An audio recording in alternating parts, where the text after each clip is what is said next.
And we are live. Oh, hi. Oh, hi.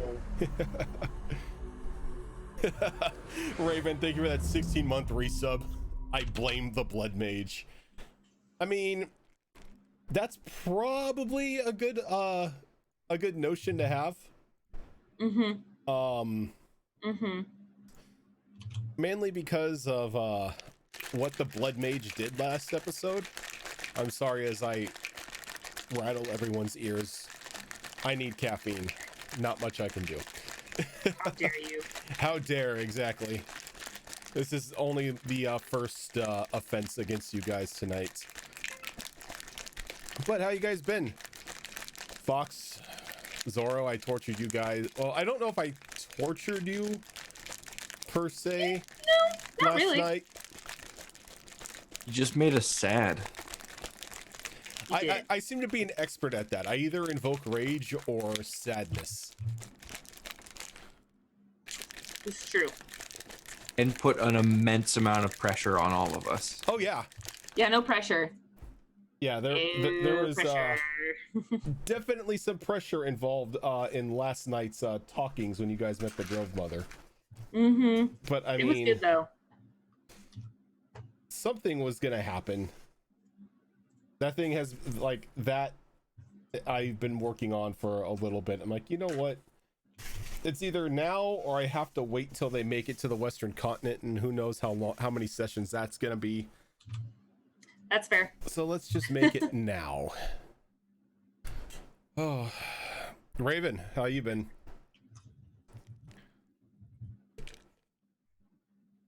Aside from muted. Already started. That's how my day's been right there. I'm tired today. I'm really tired. Other than that, I've been doing good. Spent this week removing fence posts. Which never again. Get some good old yard work done. Oh, it's not fun when the post is fine and then from ground level a foot down is rotted and then it's fine again. Oh. So it basically breaks off at ground level and then you have nothing to grab a hold of to actually pull it out of the ground. Oof. That's a pain. Yeah. So that's been my week. Literally every day is one more fence post because, you know, it's been taking like 5 hours per because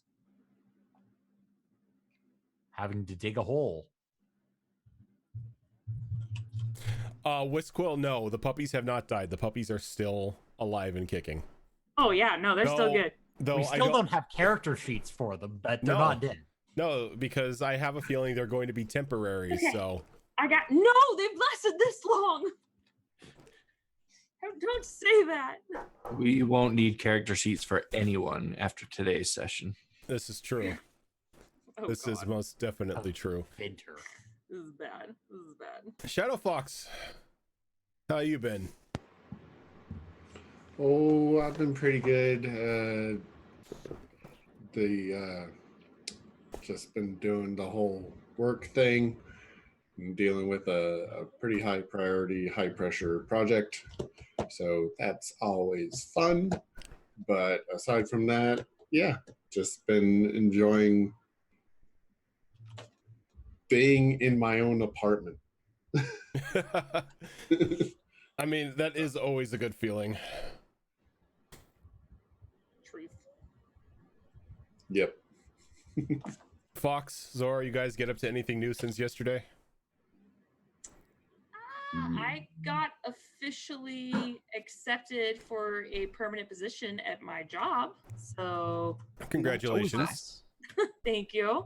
So yay. But now it sucks because I have the next 2 days off and I don't get paid for them yet. Cause technically I'm not a perm employee until like the following week. So I'm like, oh, this sucks. So why you guys gotta do me like that? So I'm sleeping in. Yeah. That's all I ever wanted. Yep. For those who don't know, tomorrow is National Freedom Day over here in America. freedom, freedom, freedom, Um, boy, freedom, freedom, freedom, boy. So you're probably going to hear people exploding freedom in the background because nobody around here knows what illegal fireworks means. And They're legal up here. the M80s and everything? Okay, maybe. Well, not No. I'm talking not about like all of them. I'm talking about like the actual quote unquote illegal fireworks, not the ones that are people like no fun allowed. Oh. I'm talking about like the ones where you have to go like south of the border to purchase. Oh.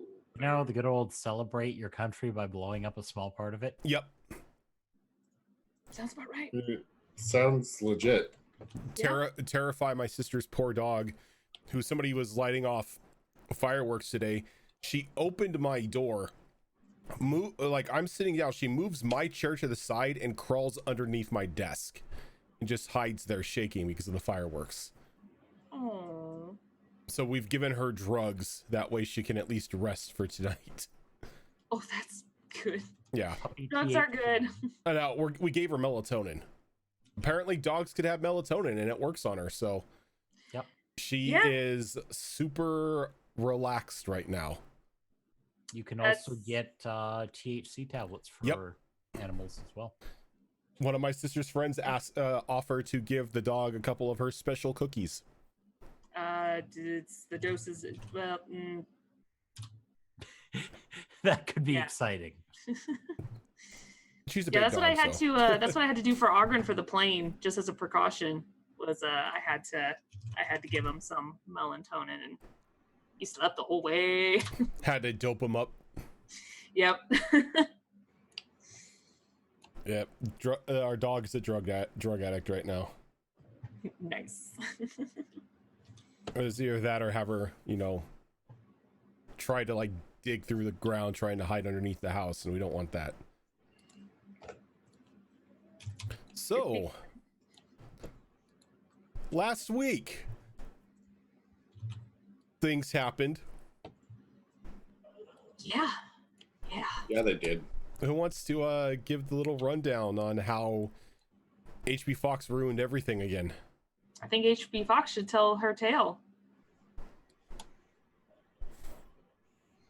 Sure. I can tell you Astia's perspective of this tale. I did nothing wrong. I was minding my own business. The end. Let's see. Last session, the very start of it, I think we picked up with Valantha finding a stranger in the woods who was ransacking something from a bag, or looking for something in a bag. Did not find what he was looking for and decided to invite himself back to the caravan, which, I can't blame him. He also seemed to not know anything about the blight that was on our heels. So that's interesting. I have questions for him if we survive this. If you're alive. When Valantha and our new companion Ross got back to the caravan, they saw that a joyous celebration was happening. Everyone was drinking and being merry, all because Estia thought everyone deserved a little downtime. They deserved to relax a bit. Well, they deserved to relax just the right amount for her to sneak away and not be seen, which she did. She absconded off to the apothecary cart, looted some poison, went straight to the blacksmith's cart. Well, step that back a bit. She went off to the apothecary cart with Valantha in tow, secretly, and stole some poison, then headed for the blacksmith's cart while Valantha investigated the apothecary cart to see what she took. Valantha found that she took some poison, and she took a vial of it for herself. Meanwhile, Estia may have slipped the poison that she took into the blacksmith's drink, who very irresponsibly was working his forge on a imaginary dagger or axe. He couldn't really decide what he was working on. And he drank the poison. At which point Isthia left, went and rejoined the celebration. And what happened right after this? Something happened before we all went to sleep. I don't remember what. Oh, Valentha discovered the location of the mask helmet thing that suppresses the magic. It was hidden underneath the apothecary cart. She decided to try to pick the lock, I think, which failed and ended up melting her lockpicks. So she left the mask where it was. Then I think we called it a night. Well, it's the helped clean up first, which she used that opportunity to dispose of her water skin, which she had stored the poison in, and the written plans that she had gotten from the blacksmith for the mask itself. So those were destroyed. Called it a night. Woke up in the morning to the sound of horn blaring, I think, because they had discovered at that point Screaming. that the blacksmith was dead. Yeah, they woke up. You all woke up just screaming from the blacksmith's apprentice. Screaming, yep, from the blacksmith's apprentice. Valentha went to investigate, at which point she forced her way into the blacksmith's cart, saw his body there. She did a little investigating, found a tankard that smelled a little more foul than it should, and quickly grew even more suspicious than she already was. And after questioning the Chantry people a bit, she went off on her own, trying to replicate the smell and flavor from that tankard that she found, using the poison and some fresh ale. Made herself quite sick in the process.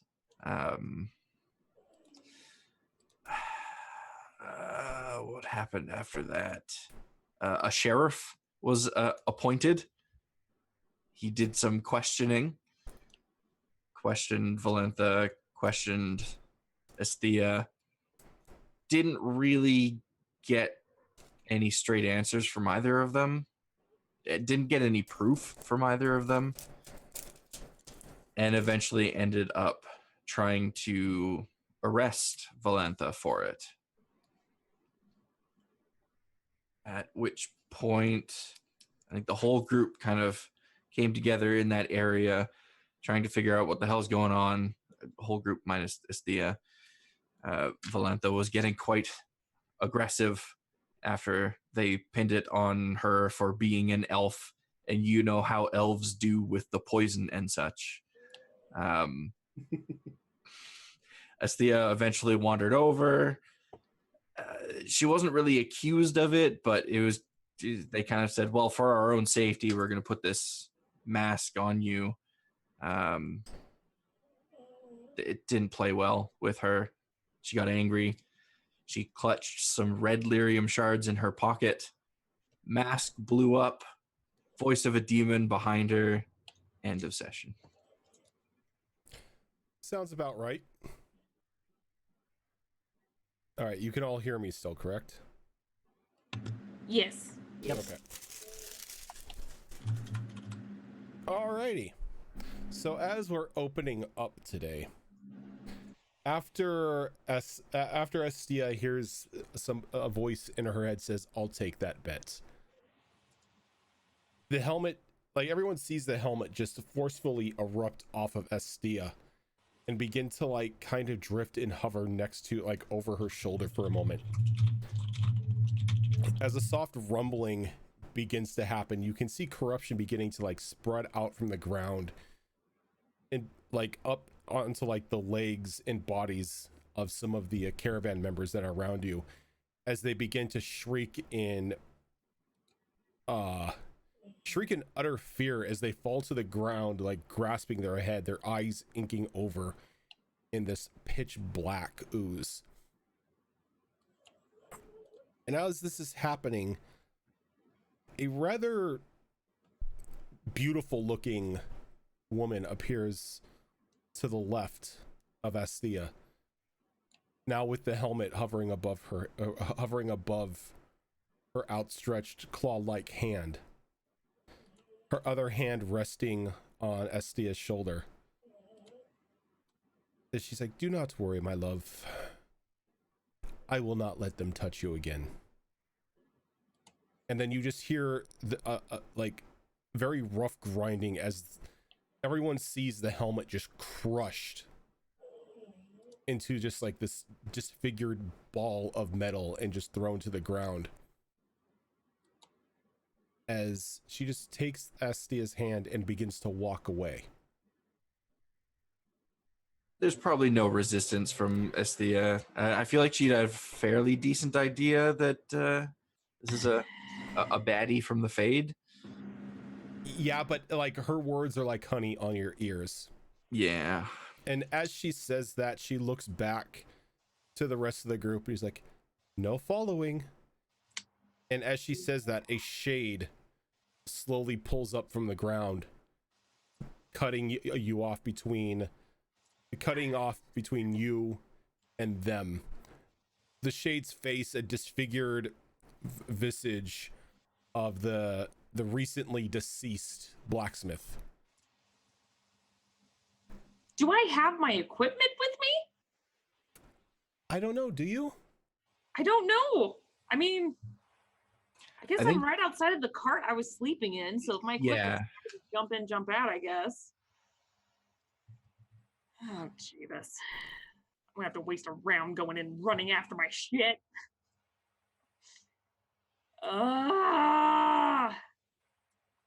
What's wrong? I gotta grab my shit. Gotta grab my shit. I mean, you don't have it on like some spring-loaded mechanism by the door that you can just jump through? I wish. I mean, it's fine. You have like 5,000 feet of movement anyway, so. Yeah, right. If I just do my double movement, that alone is me going in and out and like notching my bow. It's ridiculous. So, Hell, even my dog, I can whistle in the same amount of movement. The dog can do the same thing. my friendos. Let me, oh, everybody is already on here. That's right. I forgot. I was just keeping everybody at 0. Yep. We, okay. Now people are starting to show up on it. Initiative. So I'm going to need initiative from everyone. I forgot how to play things. It's your dex roll. Yeah. Oh, it's just my Like- dex. Oh, okay. It's like, what, 2 RP sessions back to back?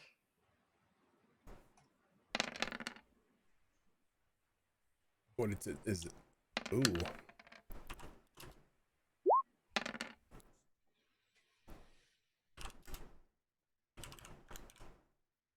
And I'm the slow one. That's terrifying. Just go ahead and add your own initiatives into the tracker. I don't see me. Yeah, I only see Ross, the Shade, and the Demon on the turn order. Really? That's weird. Give me a second. Because I saw everybody.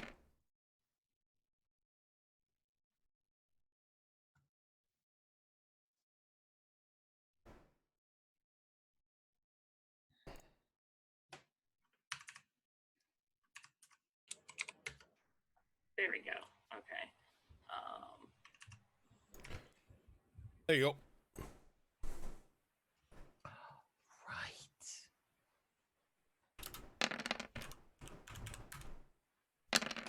Hey. Then doggo.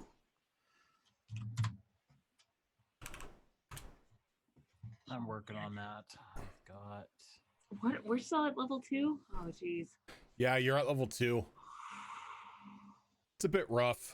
It's a bit rough. Yeah, it is. Oh, my. See what happens when you try to mute a mage? We weren't trying to mute her. We're just toning down the magic. This right here, this is why we wanted to put you in that headlock. This right here. Yes, Son of a bitch. Sorry about that, everyone. I went to open up a file that Zorro sent me. Where is my blood on the gray folder? Every single demon is in that folder. All right. Including what mages become. This could be Esthea soon. Who knows? It's knows? fine. Did you hear how nice and gentle that demon was? Oh, yeah, It'll no, be she okay. is. Her words are just sweet, honey.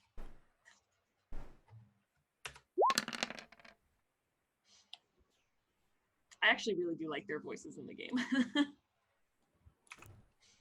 All right. So let's go ahead and do this. All right. So first off, I'm sorry I rolled a 22 with her. Yeah, thanks. Thanks. Sorry, not sorry. She's at the top of the order. I'm at the bottom of the order. She just begins to lead you by the hand, just walking you across, like walking you up towards near the front of the wagon caravan, just very normally stepping over bodies without a care as they're reaching out to you, gasping in pain. You can see it almost looks like tendrils have like burrowed underneath their skin as like black like lines of corruption begin like to spread around them. And she's just humming to herself, just taking like with you in like her hand in your hand in hers. You feel oddly comfortable, almost as if this doesn't bother you. And as she's walking you, I should say, she's like, "What is it, my dear, that you desire?"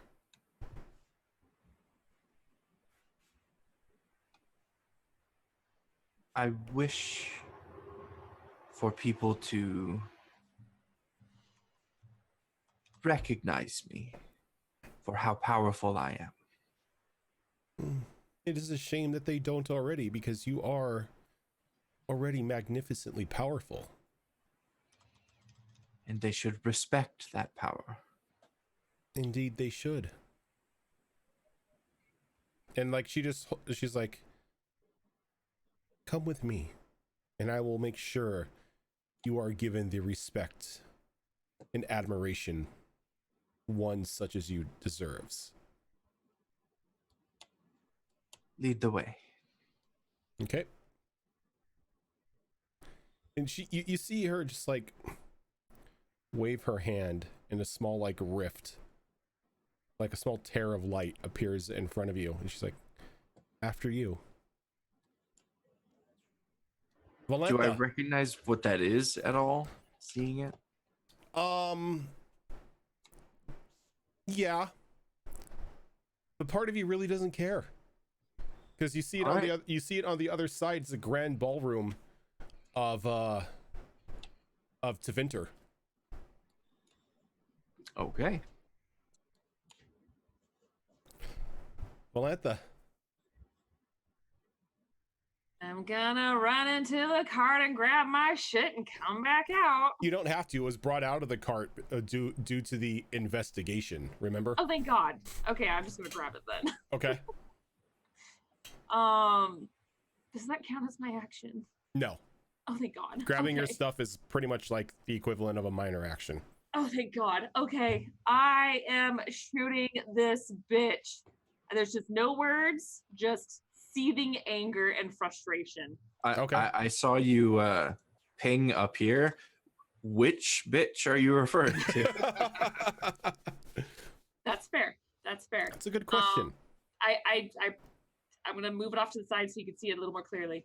This bitch, Gotcha. the desire demon. Opposed to like kneecapping Esthea.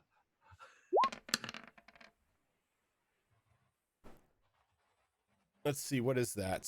4, 6, 8, 11, 15. A 15 will not strike. What? A 15 will not strike. Doom Doom. Okay. Is that? Did I get some?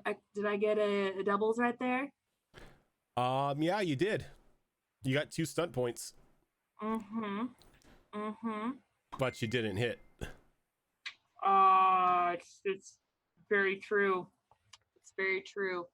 Can I use a role playing stunt? Nope, because this is nope. attack. Dang it. Okay. Okay, well, I can't double attack, so that's it. I'll whistle for my dog to, All right. yeah, just whistle for my dog to kind of chase. Ross. Well, you don't see that every day. Let's see here. Help me out here. My speed is 14. So How many squares can I move? every square counts as 2, so you can move 7. 7 squares. And what's the rule on diagonals?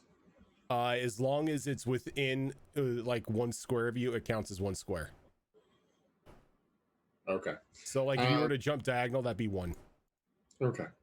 Now this guy here, has he done anything?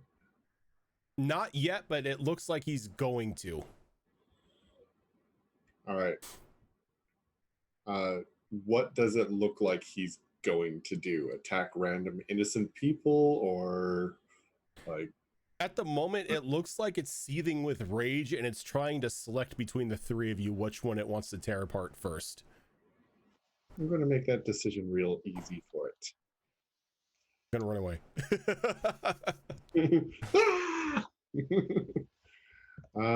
Yeah, and as I move, I'm going to pull out my short sword and attack. Alrighty.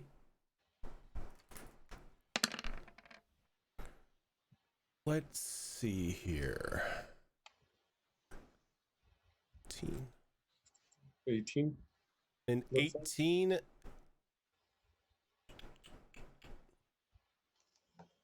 Normally, magical attacks. All right, so the weapon you have right now is not magically enchanted, correct? Nope. Okay, so your blade is like you swing the blade, and while it would normally find home on a human target, they just go through the shade itself. Now, if you get 3 stunt points in your attacks, you can use a special stunt called Spirit Bane, which will allow you to strike a creature for 2d6 damage. All right. So for now, you just see this I'm look sorry, of... and inflicts normal damage. Okay. You just see this look of confusion come over his face, like, the fuck? Saran. He's going to come out. Oh, he didn't really see me. He didn't have a line of sight of me at the time. So, okay, yeah, he's just going to come out. And yeah, he wouldn't have seen where I pointed. So, yeah, so he's just going to go, oh shit, there's something wrong here, and go straight for this guy. Okay. Yeah, because he wouldn't go after the other one.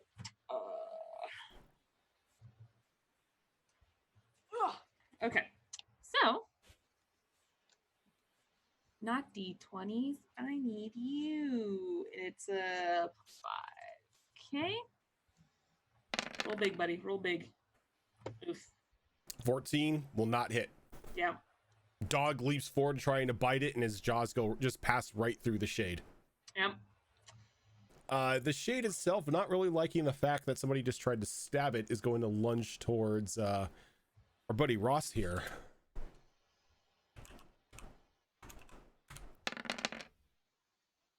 Don't think an 11 hits you though. What is your defense? 14. All right, so you're able to dodge as it reaches out and tries to grasp a hold of you with its shadowy like claw. Magnus. Oh, Magnus has seen this kind of bullshit before. We are going to charge to there and see if we can put an axe through this thing.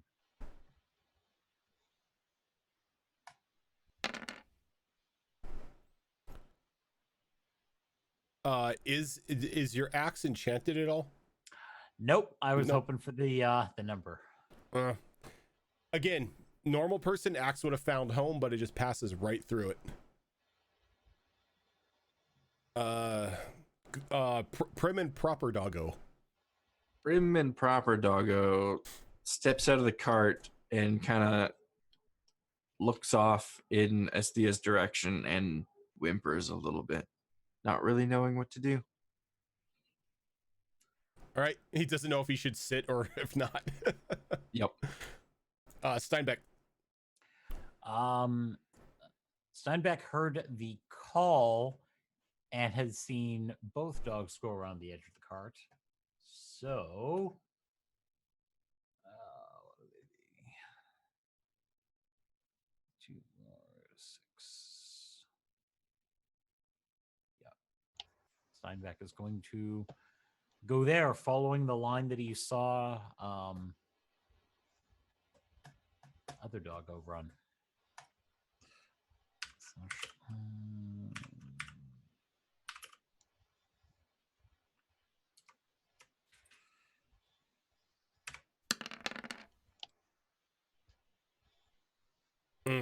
Normally that hit, but again, no stunt points. And Steinbeck just makes a confused whimpering noise. It's like, I should be having leg right now. Estia. Here, let me put something on the map here.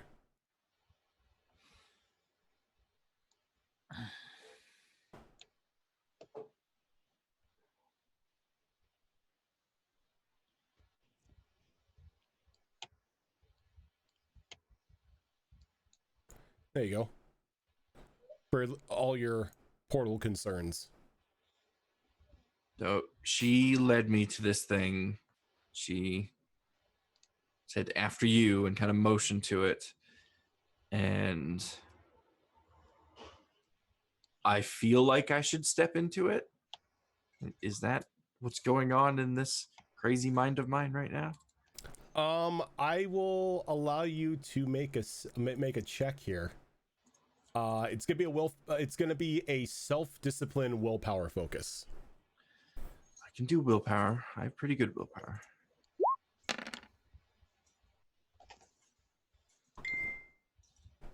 14. All right, you're looking into this portal, and you can see a grand Tevinter ballroom in front of you. You can even hear the music and the chatter from the people inside of it calling out to you. But just for a brief moment, something just feels wrong. Like, even though it's something that you've always wanted, it just doesn't feel right at the moment. I'll start to step towards it, and then once I kind of get that feeling, I'll stop. I'll take a step back, and I'll turn to look up at the demon. And as you turn to look back to her, she is now dressed as like almost like in these very fine Tevinter like threads. Kind of admire her outfit for a minute, and then say to her, I don't think this is right. What is not right, my dear? This is everything you want. But I want to show them my power. I don't simply want them to bend a knee. Oh, who said anything about bending a knee? I was just taking you to a place so you can show them. I'm gonna look kind of back at the rest of the group over my shoulder, and then down at the bodies of the caravan people. Can I do any sort of check while looking at the bodies to determine what's happening to them? since you made that focus, yeah, go ahead and give me an arcane knowledge.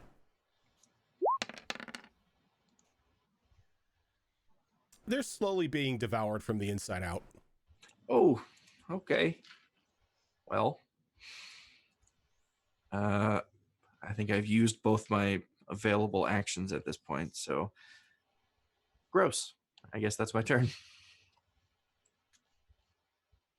And again, she places a hand gently underneath your chin and brings your eyes away from the people writhing in pain on the ground around you back up to her. It's like, do not concern yourself with the riffraff. We have more important people to impress. What of my traveling companions? What will happen to them? What's of them? They obviously do not respect you. They tried to put you in that helmet again. They did. I will never do that. What about my hound? He's a very fine hound. If you wish, he can come. I'll look back at him and whistle for him to come over. And then I guess I will wait for him to be at my side before stepping through this portal. All right. Valentha. Or Valentha. Or Yep. Elf. Yep. Elf. Whoa. Yeah, no, I'm super upset that this is happening. So,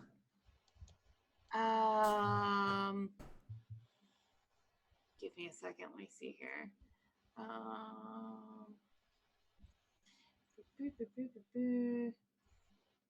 Need to remember what my speed is, but it's not. Oh, it popped up over here. Ah, I was wondering where that went. Okay, so I can move 16 squares. Okay, so Yeah, I'll you can move that way. Sanic. So I'm just gonna make my way like I'm not a threat. I'm not a threat. Okay. And I'm going to hold out my hand to Asthea and go, stop, she's just lying to you. She's just going to feed on you or cast you out. I don't know, but you don't want to go with her, trust me. Demons bring nothing but pain and sweet lies. Trust She's me, I offering know. me everything that I want. I've seen this before. Don't do it. It's all a lie. She's just going to feed off of you, or worse, I don't know, but it's not good. Look for yourself, Valentha. Look through the portal. Do you not see what I see? Do I see what she sees? Yeah. All I see are lies. That's not real. It looks real to me. She walks around Valentha. So Valentha's back is now to you. She's like, do not listen to her, my sweet. She is the one who wanted you who wanted to throw you to the wolves at the first chance. Do not give up this greatness by listening to her lies. She has been the one to put that damned thing on me more than once. It was for this very moment to protect us and you. Even now, I'm trying to protect you. Trying to suppress me is what led to this moment. And look what happened. You brought forth a demon. Who helped me?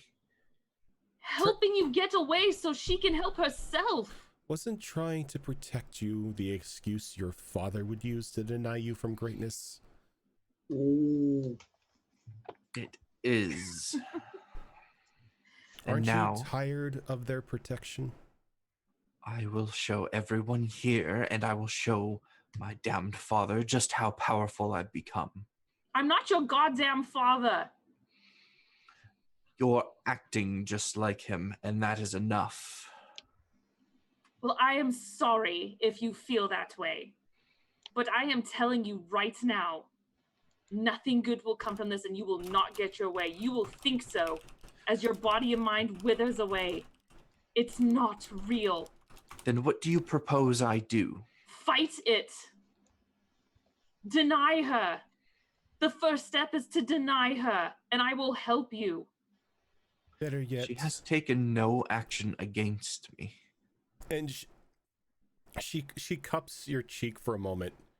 She's like, how about you show them your power first? Show them you don't need their protection. You're right. I will. And she smiles, and Fight it. she smiles and then leans in and softly like kisses your cheek, and you just feel like a surge of power go through you. Yeah, God damn it. Ross.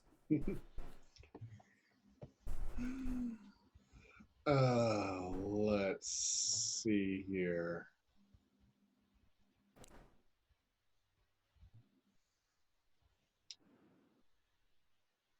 Feeling pretty useless against this thing.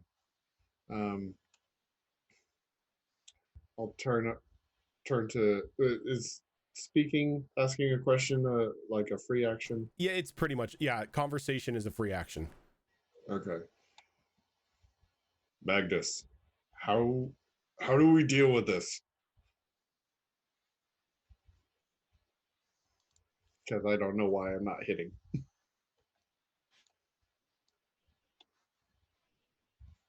You're muted. Swing harder.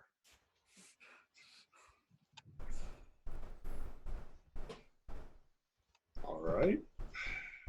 You're asking magical questions of a dwarf who beats things to death. You're the one standing right there, so. Rightfully, I don't remember how we killed it last time. We just hit it. We just tried to hit it really, really hard. Yep. And again, These you dice cocked. yeah, but it shows in the thing here. So you lunge towards it, and once again, the blades just pass right through its body. It's just a fake cock. Saran. I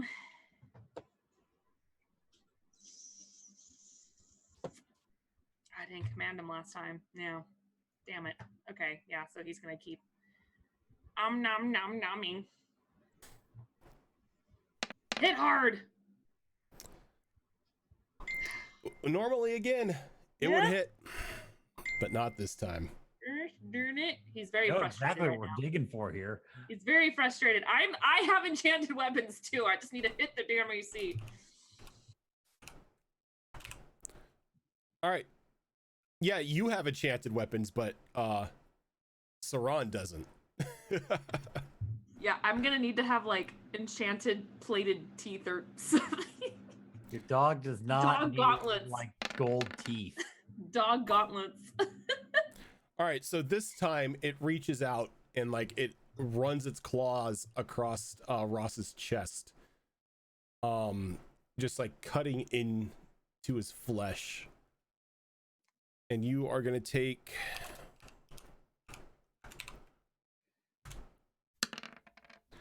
6 points of damage, and it is penetrating, so your armor rating will not stop any of it. Okay. As you could just like, as the claws dig into your flesh, you could just feel part of your life essence being ripped from your body. Magnus. Okay.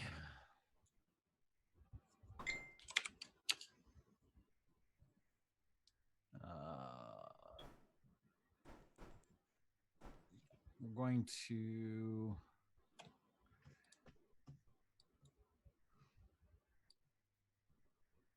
move there. And as I'm running by, we are putting one of the throwing axes at this thing. This is one of the thunder enchanted ones.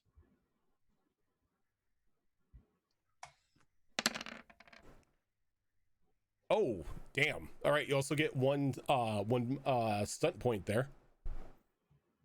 And this is at the shade, correct? Yep. All right, that will definitely hit. So you'll be able to do your normal damage, and that one stunt point.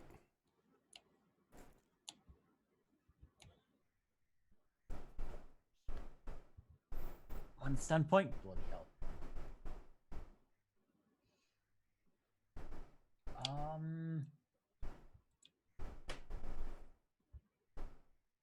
I am going to forgo the stun point on this. Okay. Not going to do anything I want it to do. So go ahead and give me the damage on it. Quick question: can you do stunt points roll over at all, or No, they're use or lose. Yeah. Okay. It's like when you get them, you got to burn the ones that you want. All right. That'll So before we figure out what Darnius's action is going to be, let's go ahead and take our first break of the night, just so we can keep within the normal time frame of our breaks. But stick with us, guys. We will continue combat once we get back from a break. We just got to get up, stretch your legs, and all that fun stuff. So we will catch you in about 5 minutes. I don't know if I can.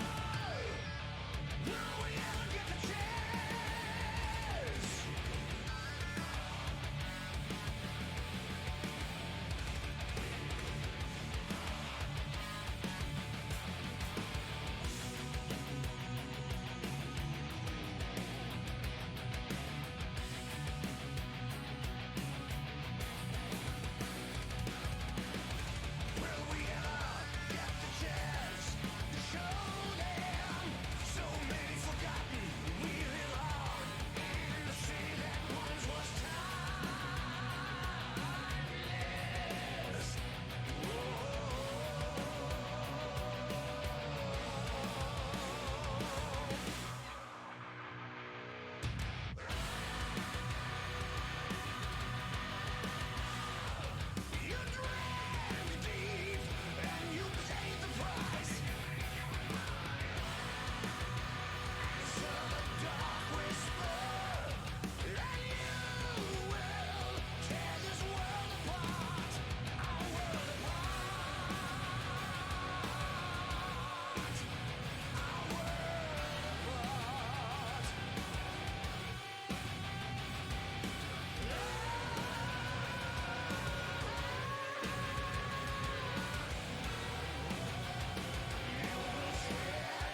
All right, we are back. Oh, hi. Oh, I guess we weren't all here yet. I'm sorry. He's I'm here. back. Cool. Okay. 90%. All right. So, Darinius, what is the doggo doing? He is going to let's see, what's his movement? 16. So that's 2, 4, 6, 10. He's gonna use 14 feet of movement. Get right there. And then use the press the attack minor action. So if I move, then he moves with me. Alrighty. Steinbeck.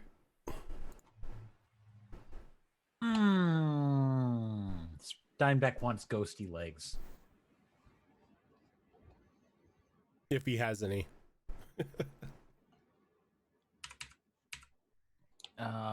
One of puppies can aim too, can't they? They can. Yeah, pretty much anybody can. Anything can aim. Well then. It's gonna miss still. Steinbeck really wants the ghosty leg. It probably tastes good. Esthea.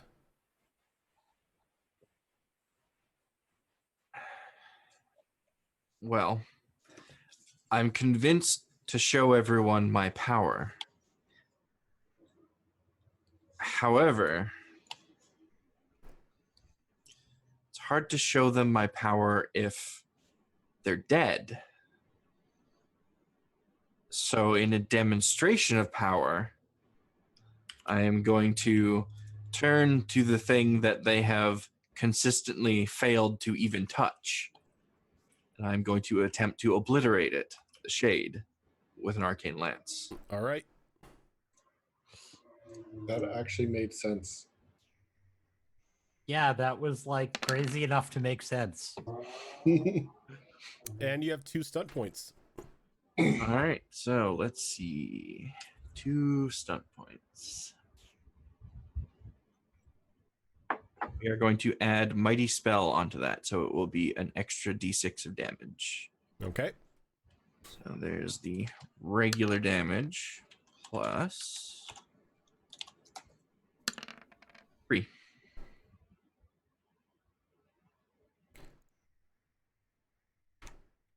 Well, it doesn't kill it, but it definitely does, take a chunk of its body with it as the arcane lance just blows through it. And I take this very kind of regal posture and puff out my chest a bit, like, yeah, I just did that.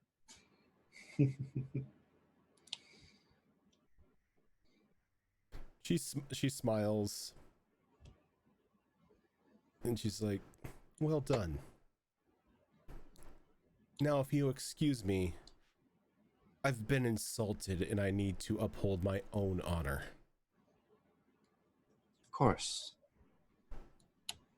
And she just very elegantly begins to walk towards Valantha, and her hand outstretches, and you can just see a sword slowly slide from the palm of her hand until she's holding it by the grip, and she just makes a lunge at you with the blade.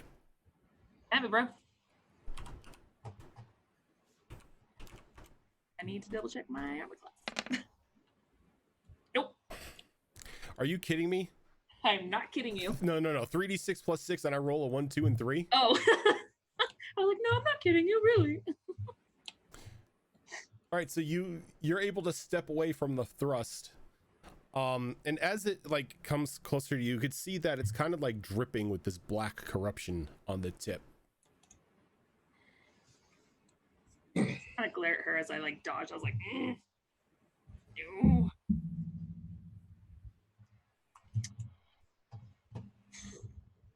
Okay, so I forgot to mention this, so I'm just gonna say it now. That I'm taking aim. Okay. Now Is taking aim with a ranged attack, or can you do it melee as well? Because I think it's a ranged thing. I think it's ranged. It's ranged and melee. Okay. So taking aim with a melee is you're just targeting an area that you're swinging for, right? Yeah. Yep. So I'm just gonna kind of take a step back and aim right at her. So it's a +2 on top of this. All right. Well, that's, let's see, 4, 8, 12, 19. 14. Yeah, 19 will hit, and you get 2 stunt points. Mad at this bitch. Okay. So I'll roll for the damage first. Max damage. I Damn. like this. Okay. And then what do I have? Two stunt points. Let's see here. Well, I'm the only one that can shoot her right now, so I can't really like keep advantage to melee attacks to other people right now. Yeah, I'm going to. Yeah, I'm pissed. I'm doing a mighty blow. All right. And it's not my. Remind me, it's just a straight up 1d6. It doesn't have any No, of my it's an add-ons, right? additional 1d6, yes. Okay.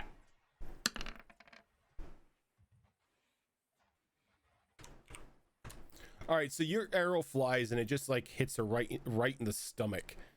As she gasps in pain, a little bit of blood comes up out from her mouth, and as the arrow hits, Estia, you notice that the portal next to you kind of like wavers for a split second, almost as if it's like gonna fade out of existence.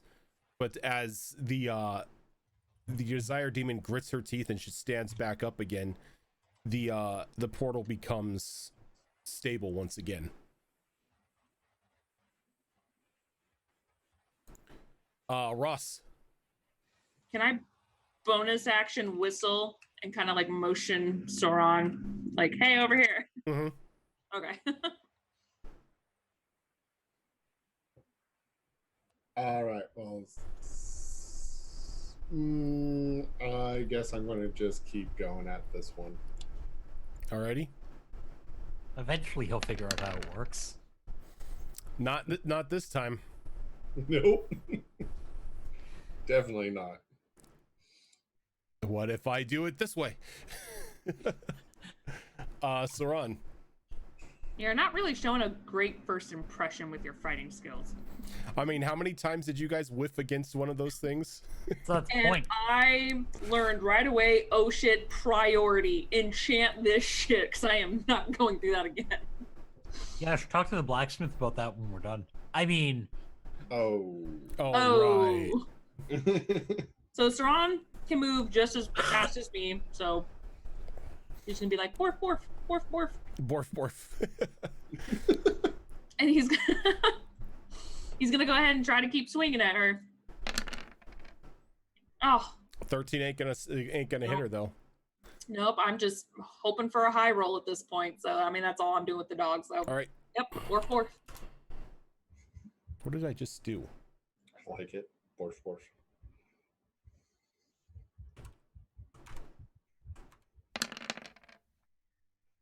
Oof. All right. So Ross is gonna take another 7 points of damage as another claw just digs into you, ripping more of your life force out of your body. fine. Magnus. All right.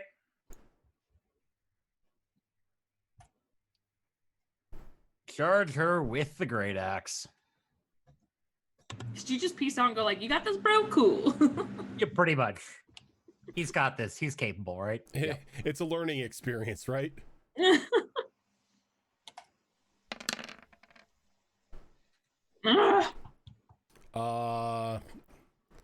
10, 15, 15 will not hit. Yeah. So 15 ain't gonna hit, and like the stunt points aren't gonna kick off because you didn't make contact. Duranius. He is going to again take the press the attack minor action Okay. and stay at my side. Steinbeck.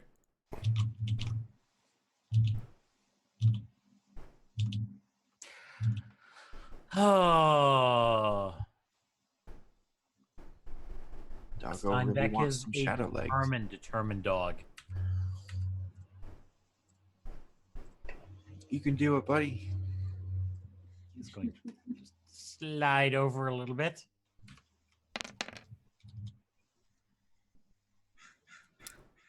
He'll hit if he uses the Shadowbane ability because he has 5 stunt points. Yep. So Shadowbane is 3 points, 3 stunt points. So he has another 2. He's gonna mighty blow that too. Okay, so instead of using the strength off of the roll for the attack, you use his magic off the roll. So it's whatever his magic bonus is that you would add on to the bonus damage. Oh, that's unfortunate. I was like, what do they have? 0. Oh, -1. Oh shit. Yeah, that's why I was like, ooh. Oh, well, I mean, they're not magical doggos. It makes sense, but ooh. So the mighty blow is actually definitely going to help. Yep.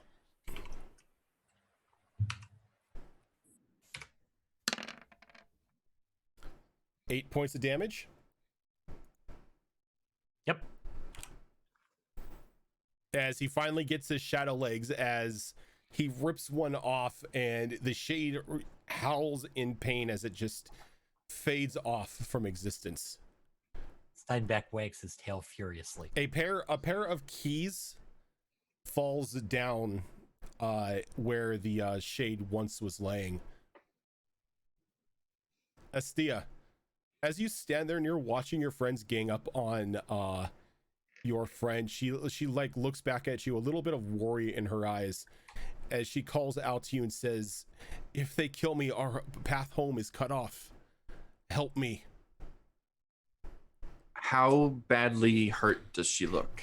She's got an arrow in her gut at the moment, and she's got like her lips are now like stained crimson, as you can see blood is like slowly leaking out of her mouth. Last person I saw with an arrow in them was Jimmy. We all know what happened there.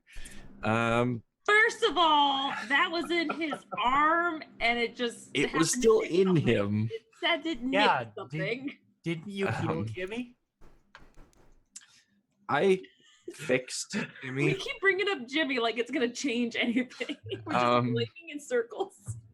So I am going to move here, and Duranius is going to move with me. Mm-hmm.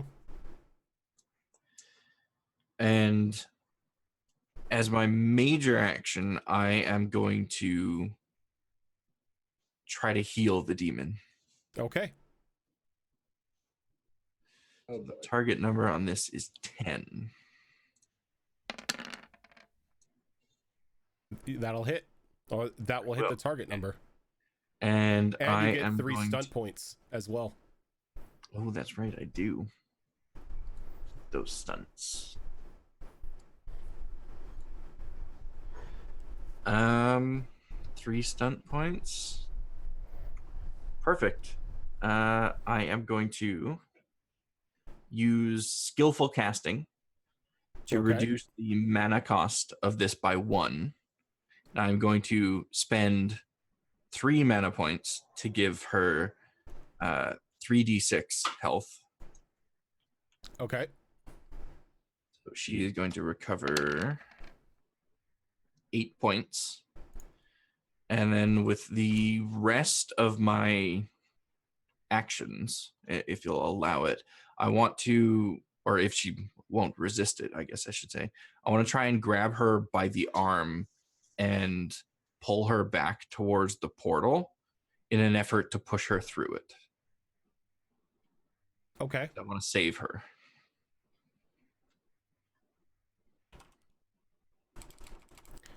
Alrighty. Give me one moment here. I need to find something.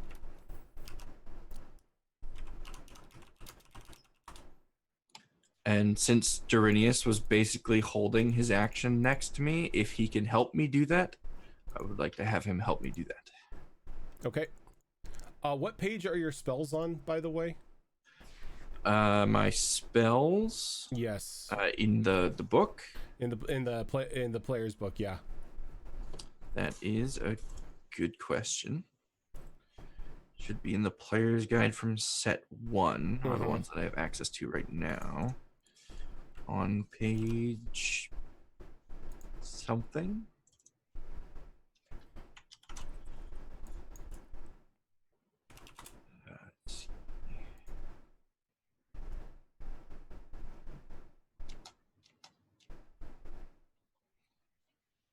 These books really need an index. Yes, they do. Spells. Start on page 50 is the very first one. Page 50. Oh, it's Arcane Bolt, right? Arcane Bolt is what? That's the first spell listed Yeah. on the spells stuff. Oh, you have Arcane Lance because you're a mage, right? Yeah, Arcane Lance is basically the mage's like standard weapon. I type of thing.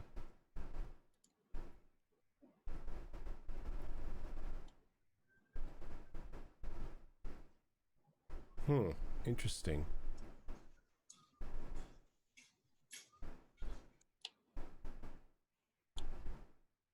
All right. So she allows you to pull her back, but as she's being pulled back, you see her point her the tip of her sword towards Valantha as a bolt of arcane energy leaps from it.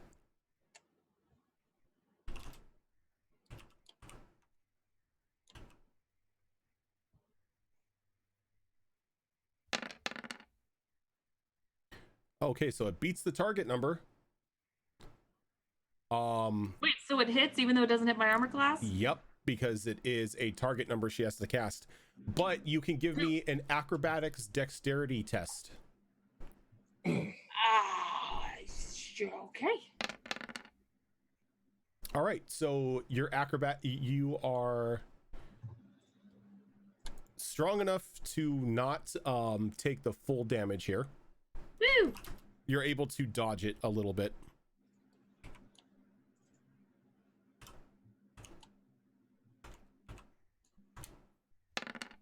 So you're only gonna take 3 points of damage as the bolt like flies towards you, and you kind of just leap over it a little bit, spinning around the main part of the bolt as it goes streaking past you, and it hits a one of the people writhing on the ground. You can just see it just causes them to explode on impact.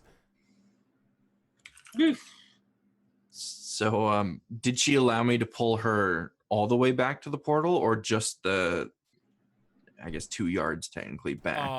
Well, if you have more movement and you want to move her back, she's allowing you to do that. Okay, yeah, because I was right here, so I only spent 2 feet of movement, so I could pull her all the way back to the portal. Okay. And my goal is, if she allows it, to push her into the portal, basically putting myself between the party and her and trying to get her to safety. Okay, yeah, and so after she launches the bolt at Estia, you see her step in, but the portal doesn't close as she's looking on the other side, holding her hand out to you. Just kind of say to hold up my hand, like in polite refusal, and just say to her, "Go, we'll have our moment." And she kind of looks a bit sad for a moment, and she nods, and before she goes, she like reaches into her vest, she pulls out a small coin and brings it hands it over through the portal to you, and it's this coin of pure platinum with a wilting rose engraved on it.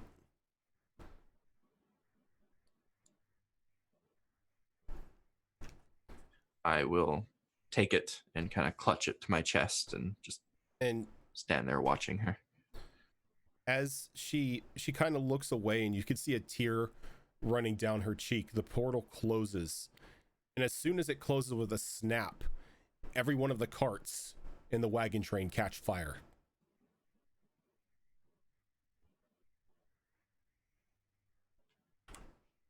That's just rude.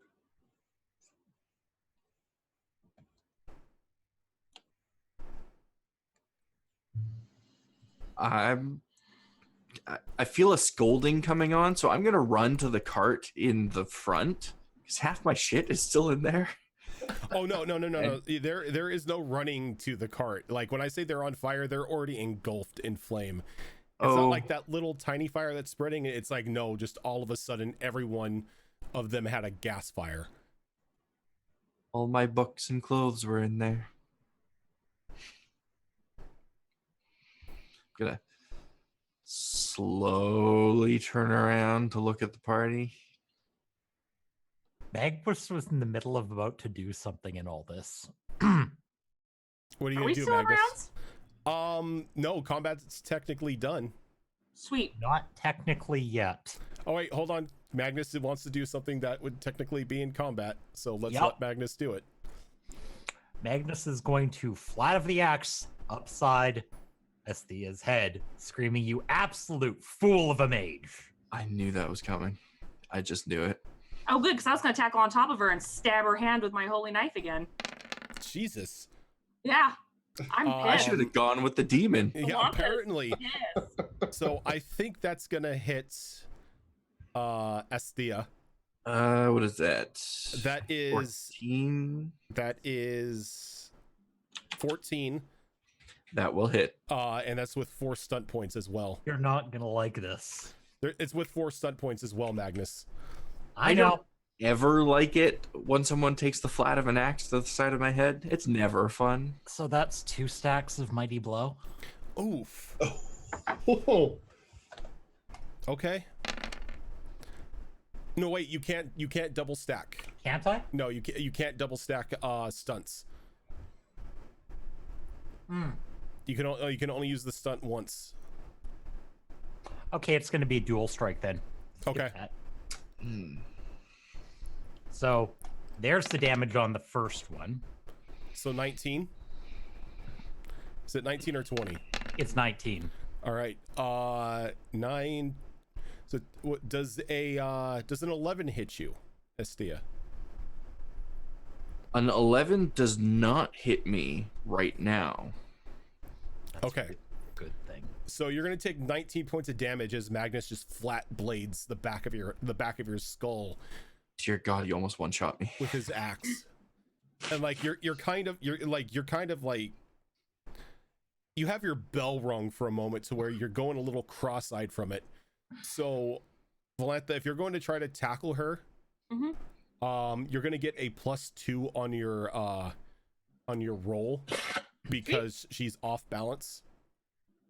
Is this a strength or a dexterity roll? This would be a strength roll because it's technically a grapple. Okay. So +2 on top of this. All right, and I'm gonna need an opposing roll from Esthea. Same thing, strength. Strength.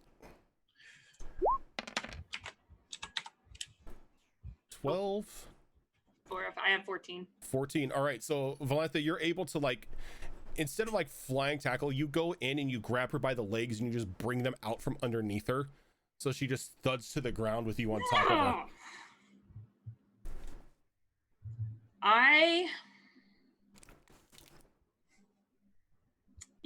I'm in a fit of rage right now. So I am taking out my dagger and I'm stabbing her hand. Okay. Can I do anything to prevent that? What is it you want? How do you want to prevent this? Let's see. What do I have for spells right now?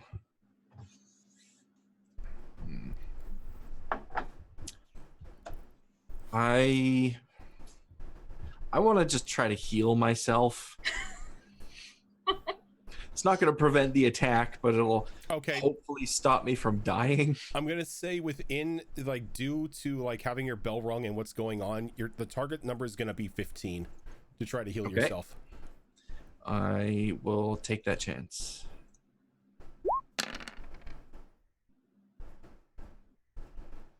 $11, 14, 15. You hit it. Okay.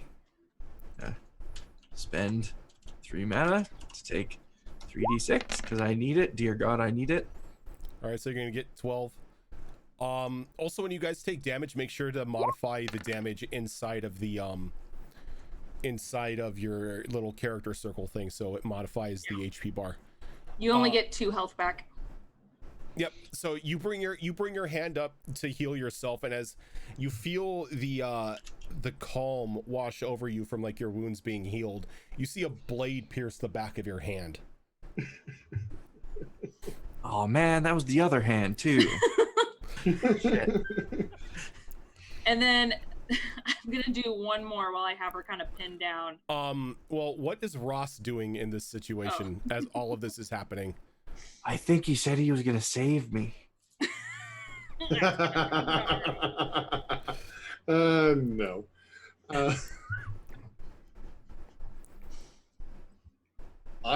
I'm aside from being very happy that the shade went away due to Doggo.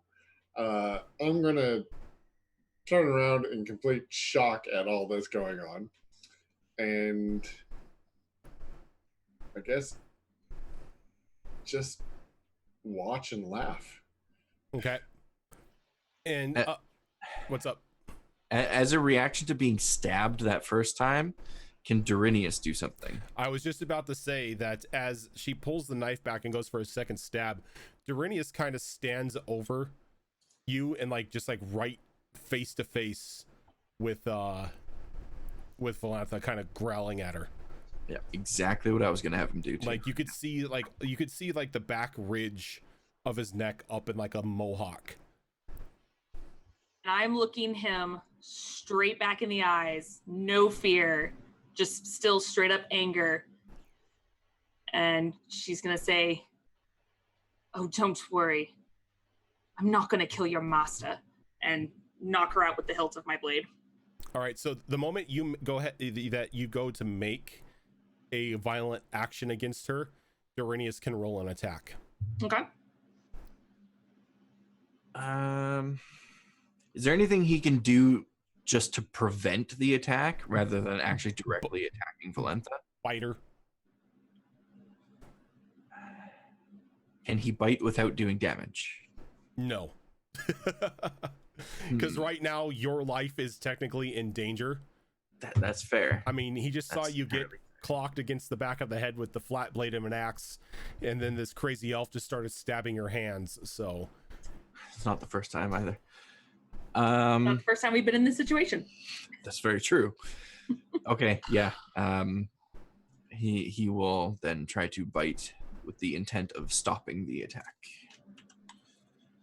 Let's see. That is 3d6 plus 5. yep, that's his bite. He rarely attacks, so I don't remember how to do this. 14 hit you. Just meets. All right. So the if it meets, I believe you have to beat, right? I don't remember. I don't remember if we did a home rule for it or it has to beat it. Let me see here.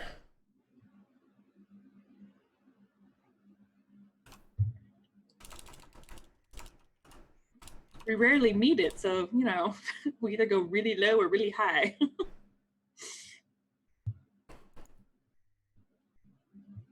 All right, so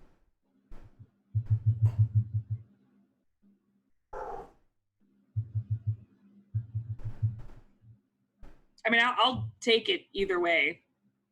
I'm just trying to see something here. I have an action I'd like to do when you're ready.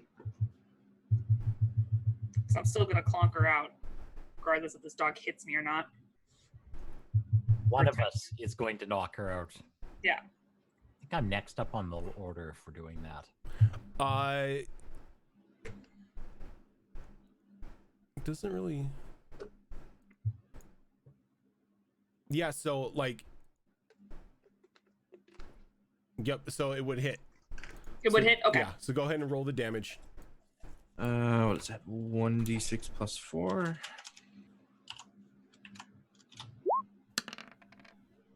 All right. So 9 points of damage. So as you bring your arm around to try to knock Estia out, it's caught within the jaws of Saran. Not Saran, but Darinius, and he bites you, and you can feel the teeth digging into your skin. But he's giving kind of like a warning growl as he's holding your arm there, kind of telling you to stop. I'll just use my other hand and just So I've got an action I'd like to do. Okay. whoosh-ah! I'll on the deck. At the first sign of this dog getting ready to attack, I want to full charge it and try to push it off its space. Okay, go right ahead. That would just be a straight up strength check.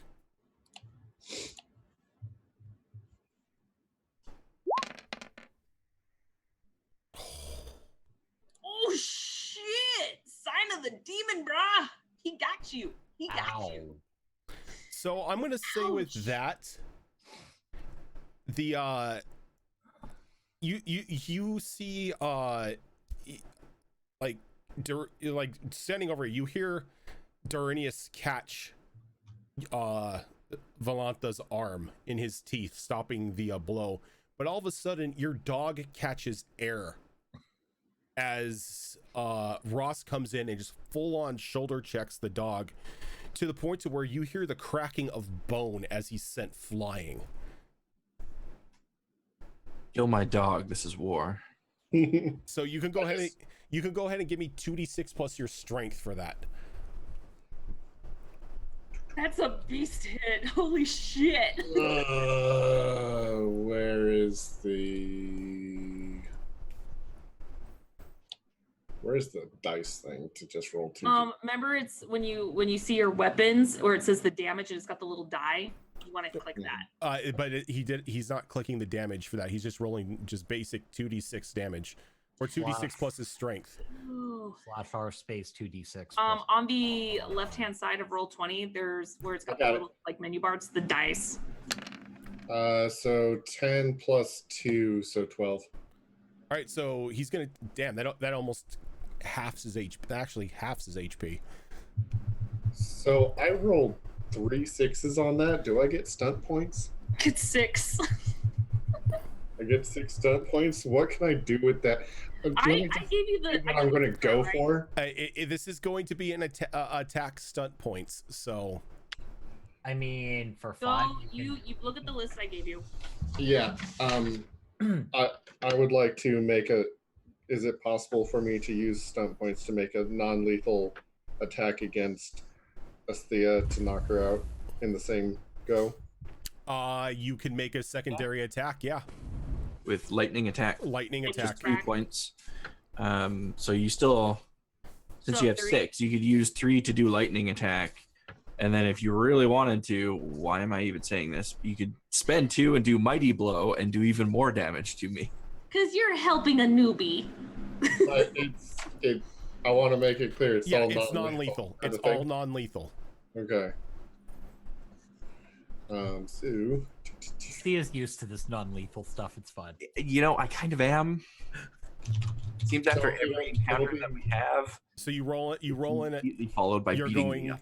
You're going to roll an attack against her.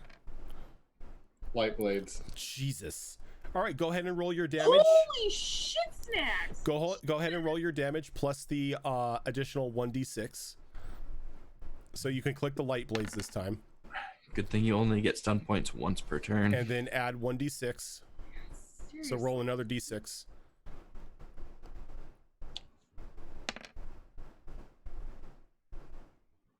Damn. So 13. All right, so you just like shoulder check Duranius off, sending him flying. In almost just like in a split second, you grab the blades. You grab your light daggers, you spin them around, and you fall forward and just jab the hilt into her throat. Yeah, this is with fucking daggers, guys. Rogues, man. Rogues. And then I'm going to be. God, you're my new favorite person. Stupid Cerebos. And then I'm going to walk away and try to help with some effort to put out the fires. Oh, there's no effort to be made. Everyone but you is dead. The whole place is dead. The whole caravan is dead. It's like you Yeah. could see bodies around you, and it looks like like I said, they've been eaten from the inside out. Can I change that non-lethal to lethal? Not now. I have to ask because I still have 2 HP. You are still conscious, but you are hurting. Okay. I still have a swing at all this before he probably gets. How to do you still have 2 HP? I Didn't heal healed himself. myself. I knew this was coming. Do Um, I still have my my 2 points that I can do a second dual strike? No. The Nope, lightning you only attack. get stun points once per turn. Okay. Yeah. Because I know how this is going to end, I have 2 HP. There's no resisting at this point. Can I use the last of my consciousness to crawl over to Durinius and heal him? I would say no because Estia is on top of you.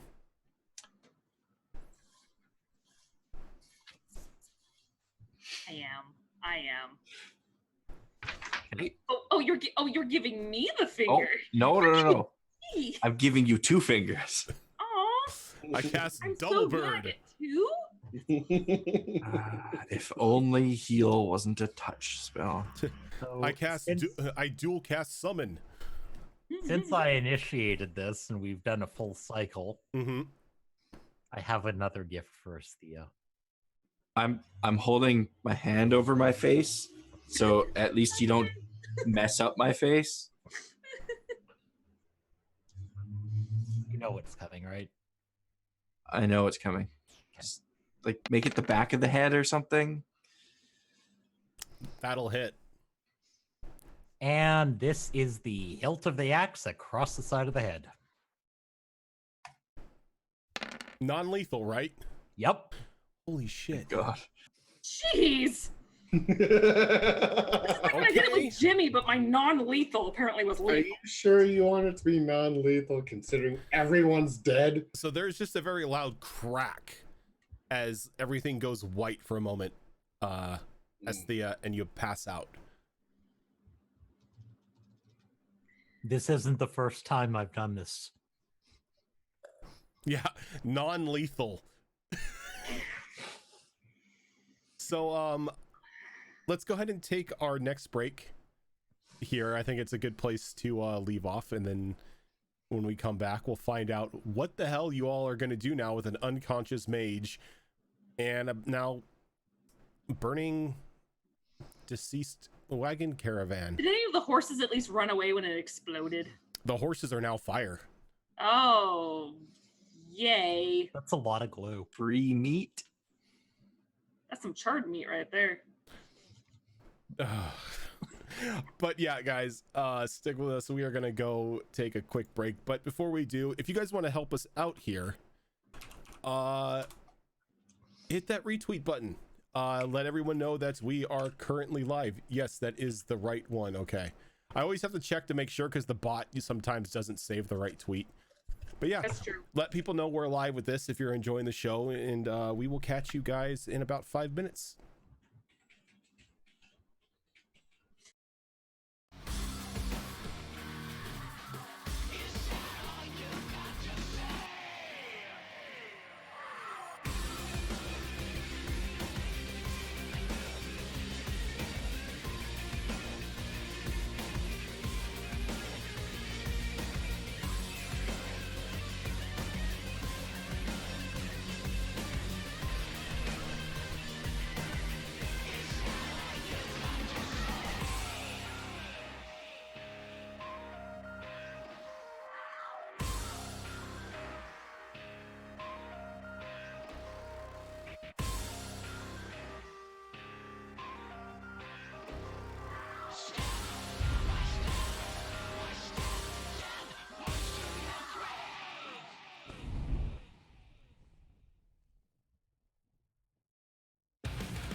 All right, we are back. A little bit my fault. Hi. Oh, just a little bit your fault. No, I take it back. I think like that entire situation was entirely your fault. See, even the DM is not on your I side. had a hand in it. I was present It's a pity. in the general area of the fault. Wistful Rider, thank you for the host. Or yeah, the host. I had to double check to see if it was a follower or not. I'm losing my mind. I see. This wasn't just a hand. You had the entire arm in it. Technically responsible for killing an entire caravan. This entire caravan is now. Jimmy? You've killed a caravan full of people. This You entire killed Jimmy. caravan. This entire caravan is now Jimmy 3 through probably about 32. The only person I killed was the blacksmith. Valentha killed Jimmy. The demon killed everyone else. I will admit to Technically, killing I'm Jimmy if you innocent. admit that you did the killing blow to Jimmy. To be fair, I'll accept that. Orzus technically killed Jimmy because he put it in his mind that the blood You know mage what? is corrupt. You're right. This is all Orzus' fault. Uh-huh. Yes, it's entirely his fault. Also, I need to apologize for how dark my camera is. I'm not putting on the other lights because it is far too hot. So I'm just going to be the DM sitting in the shadows. Oh, you're still showing up plenty fine. Yeah, it's because of the backlighting I have and then the lights from all the monitors around me. All right. So as you guys knock out Estia and she's laying there, the size of the bruise that is now on the side of her head kind of gives you an idea. She's going to be out for a while. It wasn't a gentle blow that Magnus did to put her asleep. I'm not a healer. I don't know how healthy she was.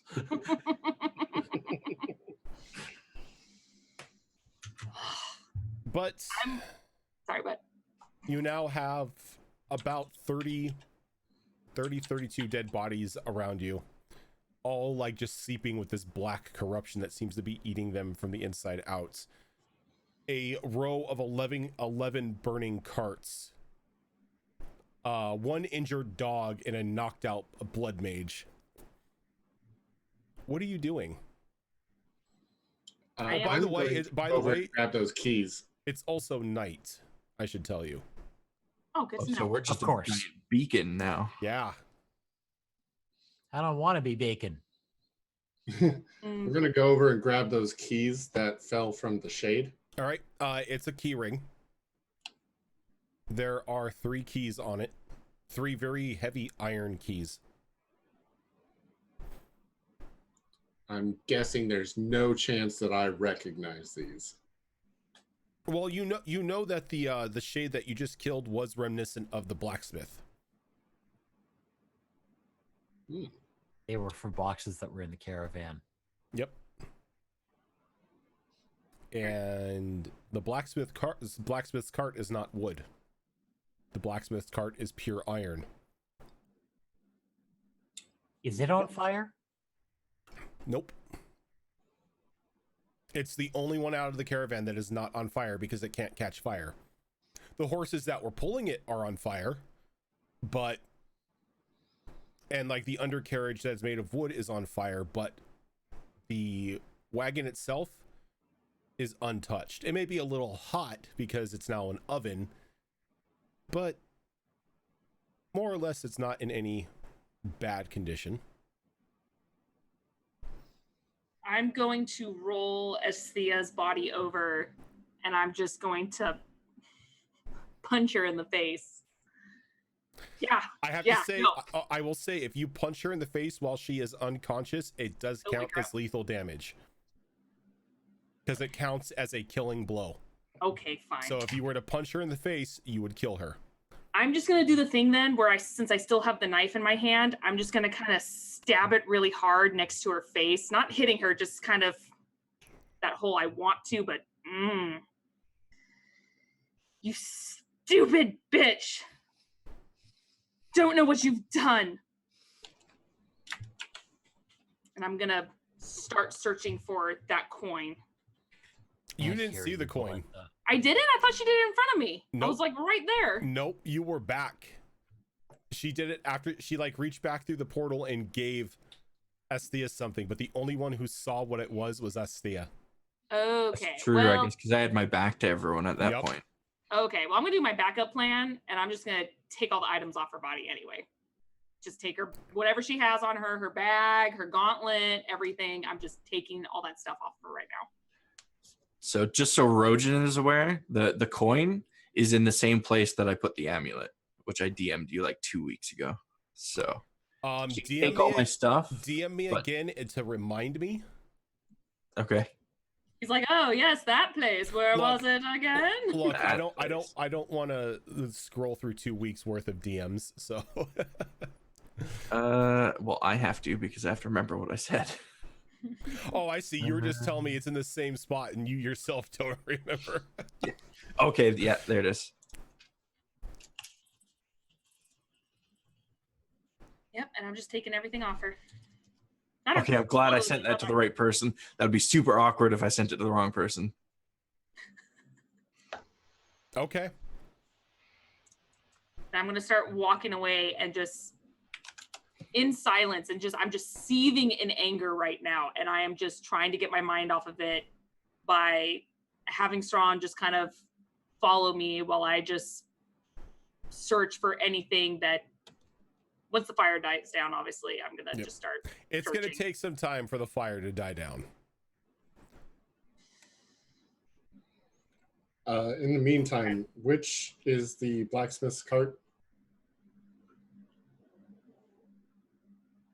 Okay. This one right here.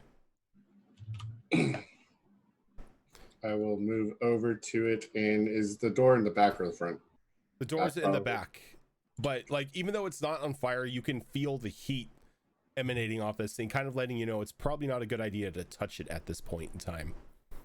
If you want inside of it, you're gonna probably have to wait until it cools off, or find a way to cool it off.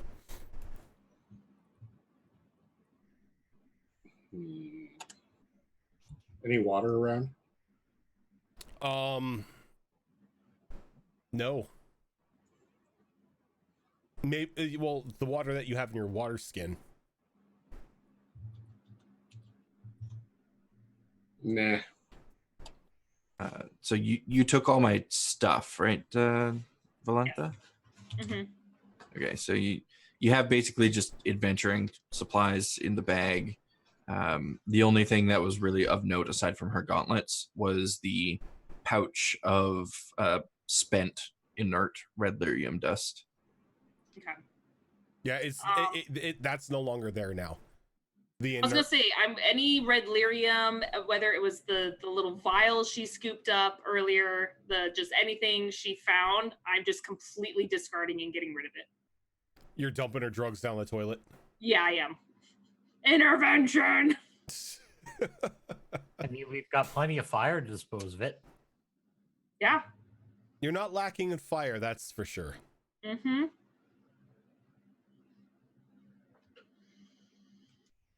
So are you guys waiting for the fire to die down, or are you moving on, or? Well, no one saw the keys except for Ross. Well, Ross and Saran did, but Ross is the only one who can use common language. So Steinbeck. I will go back to the group and. oh yeah, wait, no, Ross and Steinbeck saw it, not Ross and Saran. Yes. So the shade, that creature dropped these, and I present the keys.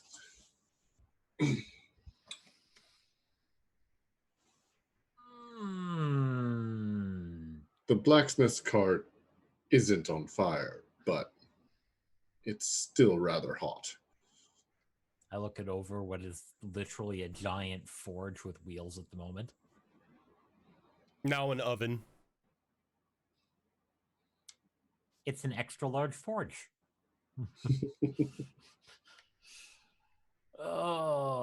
Well, I would not recommend walking in there right now.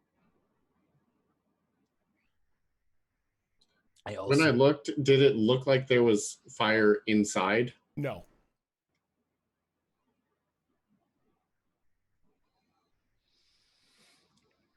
I would suggest, however, we don't sit near the blazing beacons of light, waiting for them to die down.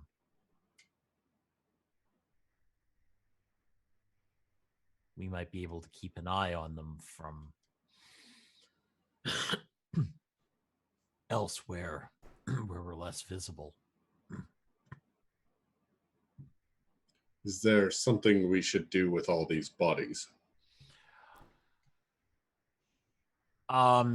Is the corruption still seeping out of them? Mm-hmm. It's actually corrupting. It's like slowly starting to corrupt the ground underneath them. Burn them. I'm actually going to look around quickly for like literally a branch or something. There are a couple branches strewn about. I'm going to grab one, walk over to the fire, light it, and start walking around and setting fire to the bodies. Okay. I will do the same. I'm gonna first look for crap, where'd my thing go? What's his face? The other dwarf guy, Mason. Oh, The you other- find yeah. him. You find him. About like I'm just gonna like- pick his pockets real quick. okay. So you can give me. I think it's still an investigation roll. Searching. It's a searching roll. Okay.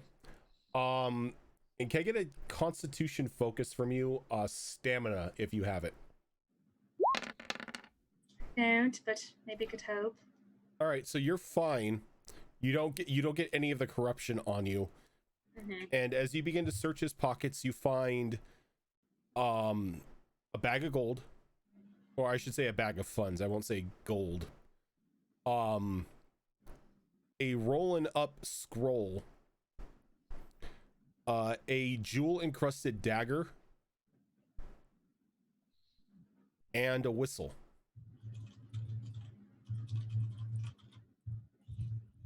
And a whistle. Okay.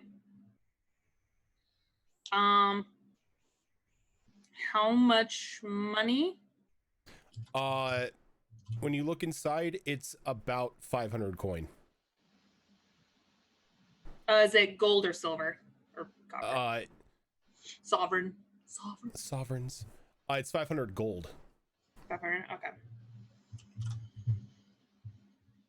I just go ahead and I just put it in my bag, back up, let Magnus do his thing. Still haven't spoke this entire time. Still seething. And are we near woods? No, you're in a grassland.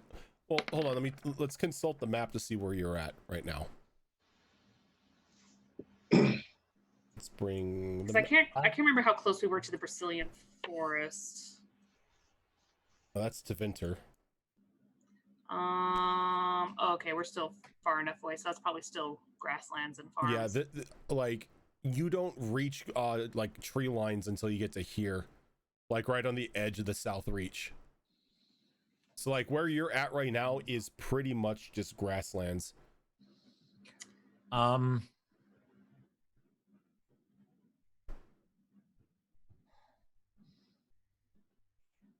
I'm gonna start heading west. I'm just walking in silence.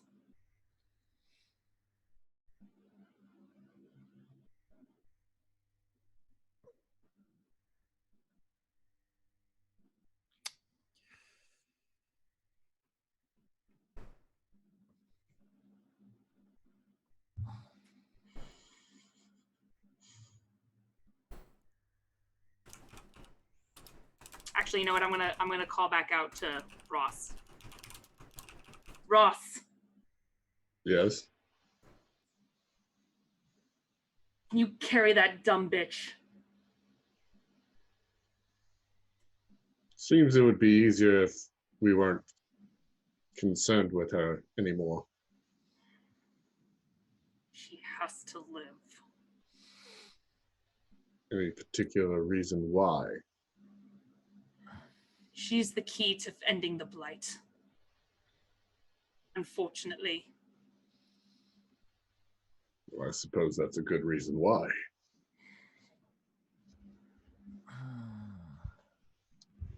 Has the blacksmith's cart cooled down at all?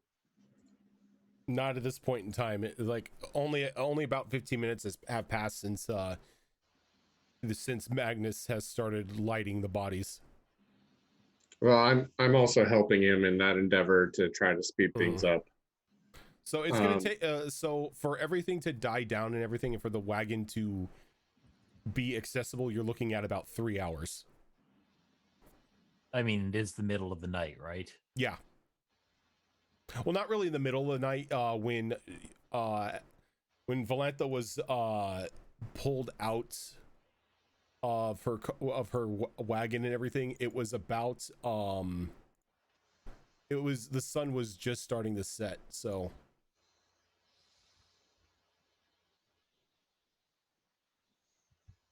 Valentha, before we run off, we might want to see if there was anything useful those keys lead to in the blacksmith cart. We shouldn't be here where we're lit like a beacon. We should at least wander off and keep an eye. Do I have any sense of how damaging it would be to try to enter the cart? At the moment right now, you would probably lose the use of your hands for a bit of time. Yeah, that's not worth it. You're the muscle now, so we can't have you using your hand. Once all the bodies are lit, I'm going to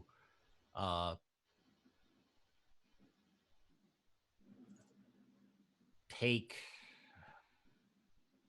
Did Asthea have a cloak or anything that was on her? There was a bit of a cloak-like ensemble, but it was kind of attached to her top. Okay. Well, then we are. You don't get the gloriousness that is that option. We're just going to tie Asthea up and carry her with us. All right. I still have some rope. Now, are you leaving the campsite, or are you heading out, or are you just heading out to keep an eye on the campsite without being next to the bonfire? That one, in case anything comes up. We want to make sure we're not right there. I gotcha. So we're going to be quite a distance away, but since we're in a grassland, it's still very much in sight. If we're only just like a few hundred feet away from it, we're probably still in view. So probably you pretty much want to be out of the reach of the light that the fire is emanating. Okay. Right. So you go. Which direction are you walking? Are you going west, east? If you go south, that's probably a bad idea. I'm just walking west. Okay, so you're going west. So you're heading more into back towards Lothering, per se.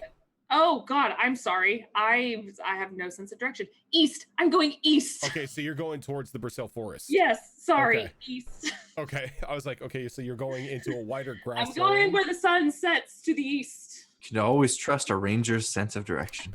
An elf ranger's sense of direction, by the Whoa! way. Just because it's probably going to come up, do I have to make a roll on the whole tying Asthea up thing? Nope. Okay. She's not really putting up any sort of fight. Okay. But so if it took you 15 minutes to burn those bodies, I do have 15 more minutes before I wake up. So better act quick. Oh, you ain't waking up anytime soon. The 30 minutes no longer stands. What's that? Well, when I got knocked unconscious, you said that they had about 30 minutes before I wake up. Oh, no, not before you wake up. Fair enough. That was a very hard hit. Yeah. You had 2 HP. A certain someone did 19 to your head. Yeah, you're out for a while. But yeah. So you guys you tie Asthea up, you sling her over your shoulder, and you walk to the east, probably about a good 200-300 feet off of where the line of the light of the fire is. From where you're standing, you can still see the fire itself, but anybody looking out towards where you're at would technically be light blind at the moment. Okay. Here that we shall hunker down. Well, there's no trees, so I suppose we're just laying in the grass. Is Astias Mabari coming along quietly? Yeah, but he's kind of limping from the hip check that he took from that brutal hip check that he took from Ross. I'm going to since do I have any health on me? I'm just going to make a wait, where did he get hit again? Where is he hurting? Like dead on in the ribs. Ugh. Okay.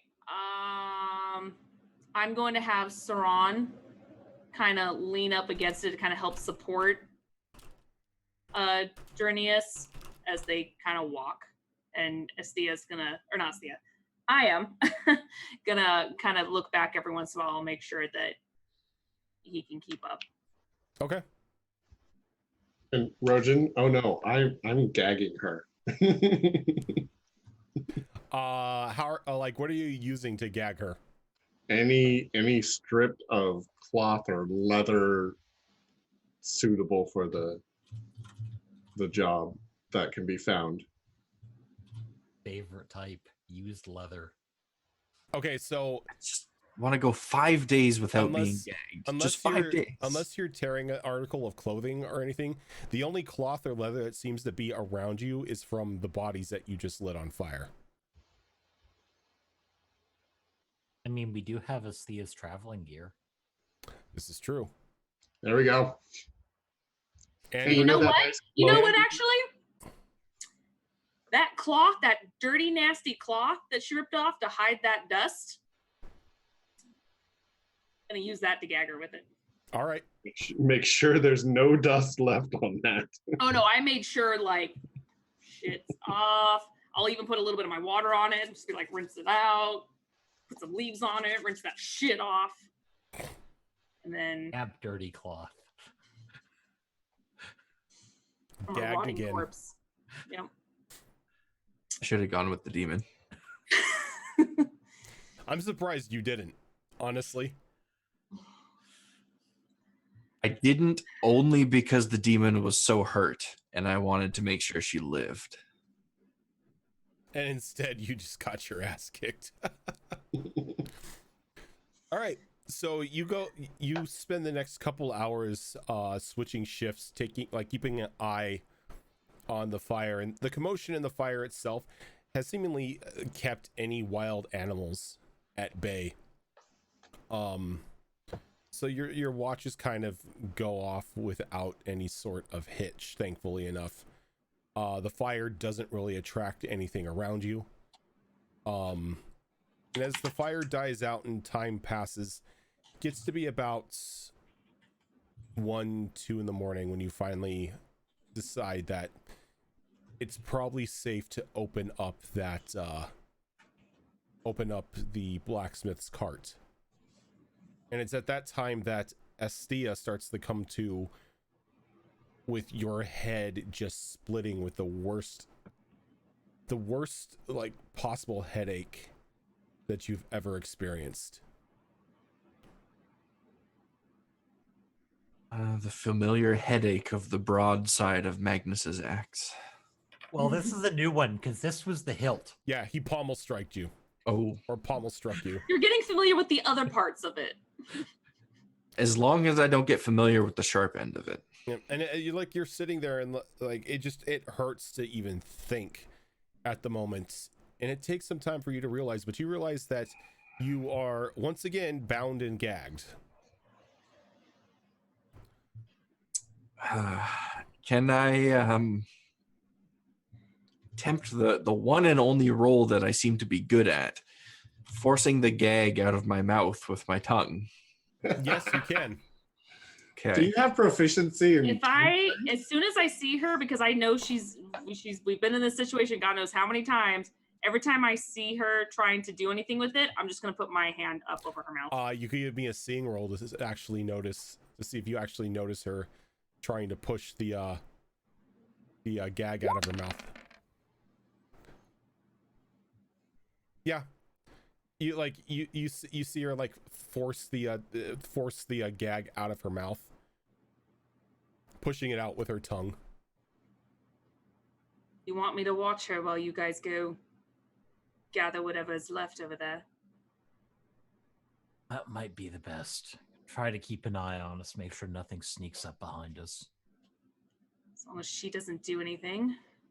You know I got Just your back. tighten the gag a little. And is she sitting up or is she laying down? Sitting up. So like you're like holding the gag in front of her face. All right, I'm pushing her head down.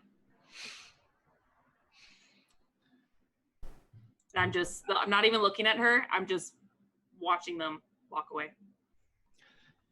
Am I coherent enough to cast any spells, since I don't have to have my hands or mouth free for that? You can try, but I'm telling you right now, any spell that you try to cast is gonna be at a -3 because of that headache. And I have a dagger out, by the way, watching. I just want to put some rock armor on just in case. The thought of being alone with Valentha doesn't exactly inspire confidence in me right now. Oh, good. I'm striking fear. Oh yeah, target number was 10. Target and if number it's is hit, yeah. then- okay, Waiting until Thea starts So flinching target every number time. would be 13. So yeah, you're fine. okay. So I have hear some it, but I armor don't now. flinch. I just keep watching. Hand still on her mouth.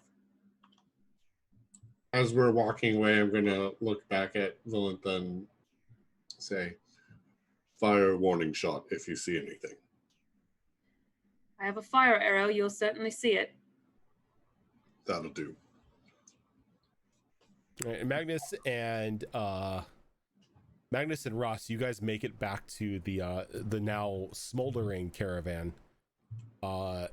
Burnt corpses all around you, but the corruption slowly burned away throughout the night. What's reminiscent of any of the wooden carriages and whatever horses pulled them are now smoldering black in ruins. The only thing that seems to be standing as sort of a marker of this now gravesite is the iron wagon that the blacksmith was using. Gonna walk up to the door and try the keys. Right, you try the key and you hear a thankful click as the door unlocks and swings open.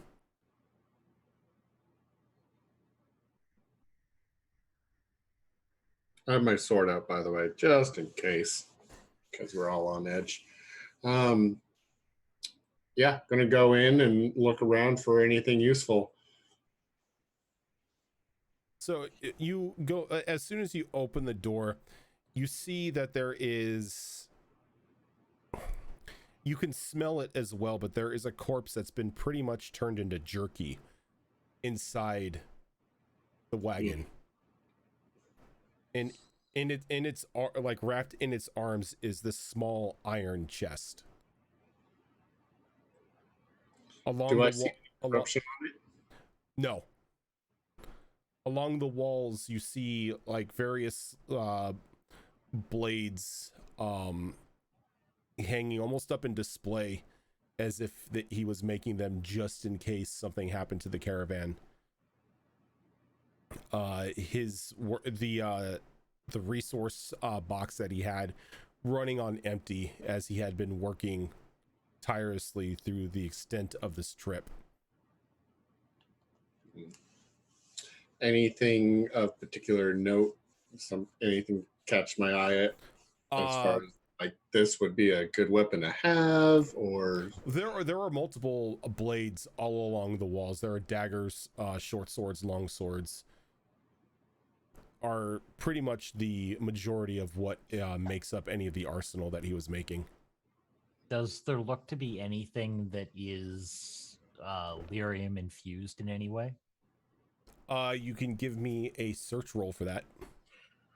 Oh, search is Yes. Oh wait, Search no, is that wasn't you that rolled it. No, that was me. Ah, okay. Looking for it too. All right, so Magnus, you're looking around, you really can't find anything. But Ross, you come across a pair of daggers that looks to be infused with some sort of enchantment on them. I'm going to take them. All right, and like the moment you take them, the blades kind of like light up a bit with a bit of electricity. Ooh. Ooh. You can This hit looks like demons fun. now. Too bad it's too late. no, we still have a living one. It's true. Anything else other than those? Everything else just seems to be basic run-of-the-mill weaponry. Okay. I'll turn my attention to the body clutching the iron chest then. Okay.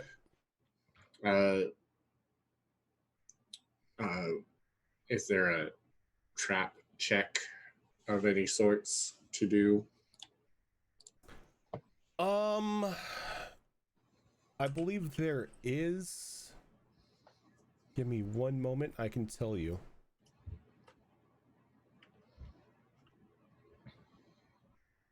I don't have a focus in it, if there is one, but if there's a check I can do without a focus, I would like to. Yes, it would be engineering.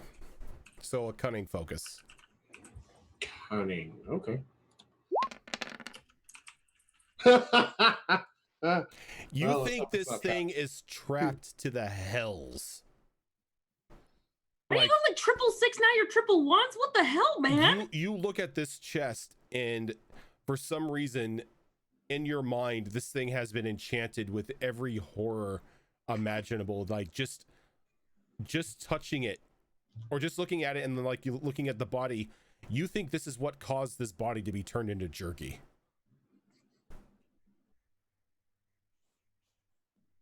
Magnus, are you in the cart with Yes. me? I was perusing the weaponry on the walls. Okay. I'm gonna. All right, Magnus. I don't think we should touch that. I look at the box or whatever he's pointing at. Do I see a box? Yeah, you see a small iron chest, clutched in clutched in to the chest with like its arms wrapped around it of this small jerkified body. Are we talking like small box, like 1 foot? Kind of like a strong box, Okay. like a merchant strong box. Is there chains or anything around it, Nope. or just like a lock on the front? It looks like it's just got a simple lock on the front of it. I just take the end of my axe, the crescent axe, and just sort of lift it out of the arms. Just Okay. sort of push it up and And out. as he's doing this, I'm like backing out the door because I think something's gonna blow up. All right, as he does that, the box falls out of the arms of the body with like a very audible thud, giving you the idea of something rather heavy is inside of it.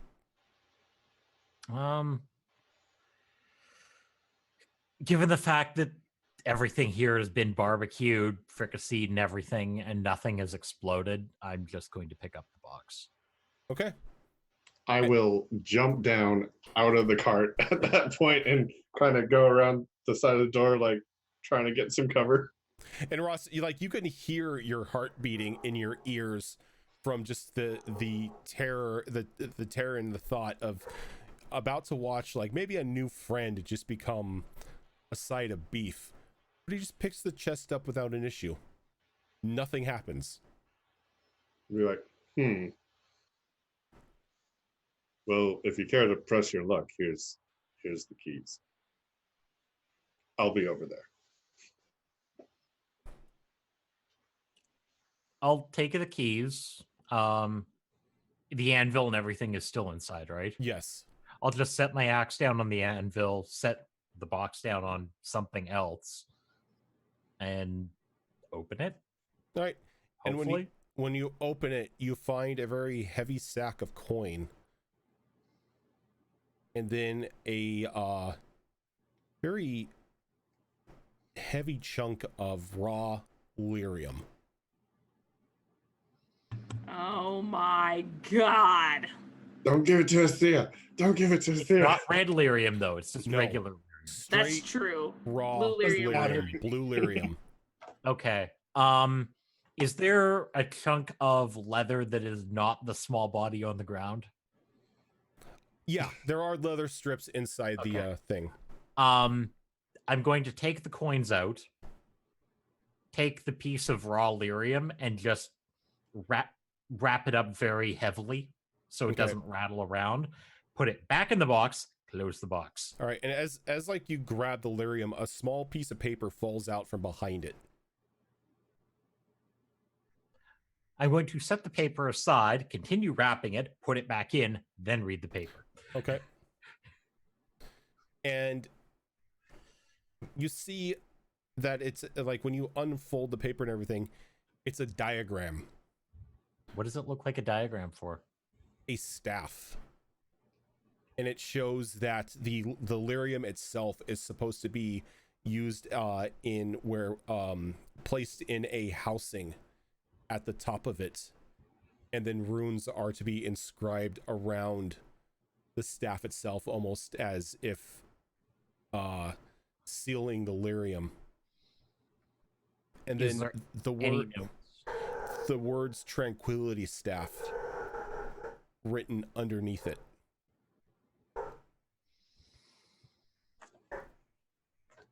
Ah.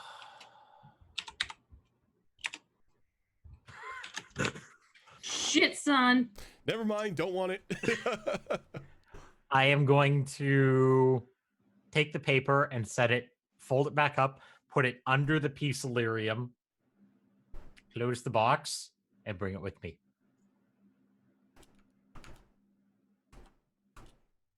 Okay. What was that? An option if we need it. All right. Before we leave the cart, I'm like, were there any throwing daggers or any good stuff like that I can just grab? Yep. If you're looking for a set of throwing daggers, you could probably grab about 6 of them.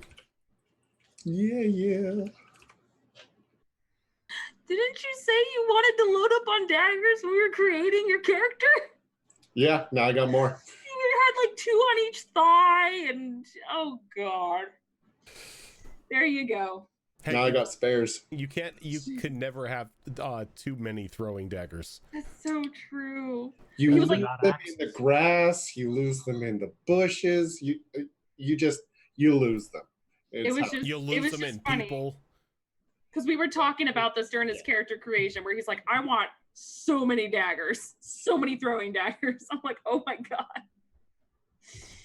Where you that's actually are just have armor made out of daggers. Well, if It's you like look it's at like my- Game of Thrones. at It's my like the art. throne with all the swords, but it's daggers. Yeah, if you look at my character art, you'll see there's 2 throwing daggers on each hip, just ready to draw and throw. Now he looks like a porcupine. Yes. Stick it out the other Yes. way. I love it. I love it. All I can think now is that damn sword comic. Lord. Anyways, now that I've proven the box does not explode, I'm going to hand it to Ross and say, do not shake that. All right. It has raw lyrium inside. Don't shake it too hard. Understood. I'm assuming he knows what will happen. I don't know, Ross. Do you know what will happen with raw lyrium?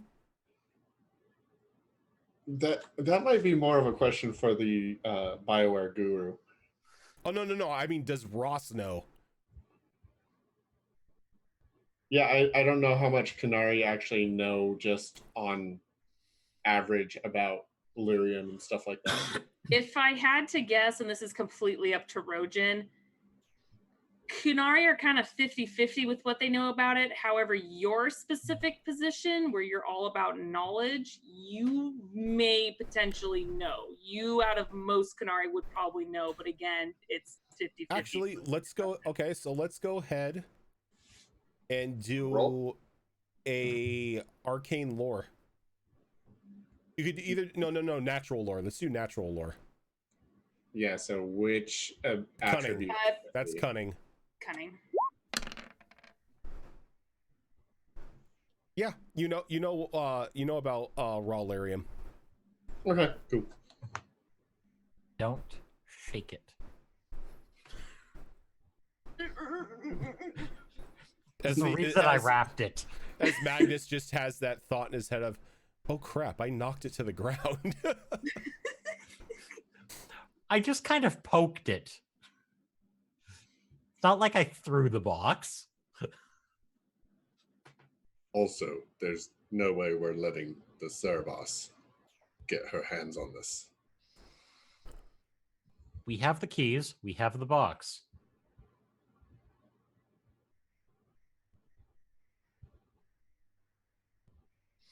Are you sure she's the key to ending the blight? Well, if not, I mean, there's other options. God, what happened? Muted. Who, me? Wait, who was muted? I didn't hear Raven respond. Oh. If not, there are other options.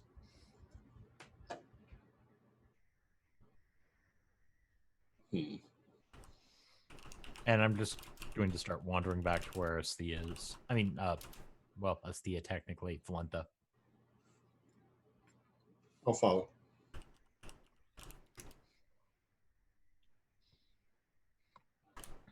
Okay. So while all this is going on and they're goofing around in the cart, what has Valenta been doing this entire time? To be completely honest, she has been in absolute silence. She has not been looking at Asthea this entire time. Hand has been completely over her mouth the entire time. Dagger out. Bow is ready at her side if she needs to switch, but the dagger is for technically herself against Asthea if need be. But yeah, just super awkward.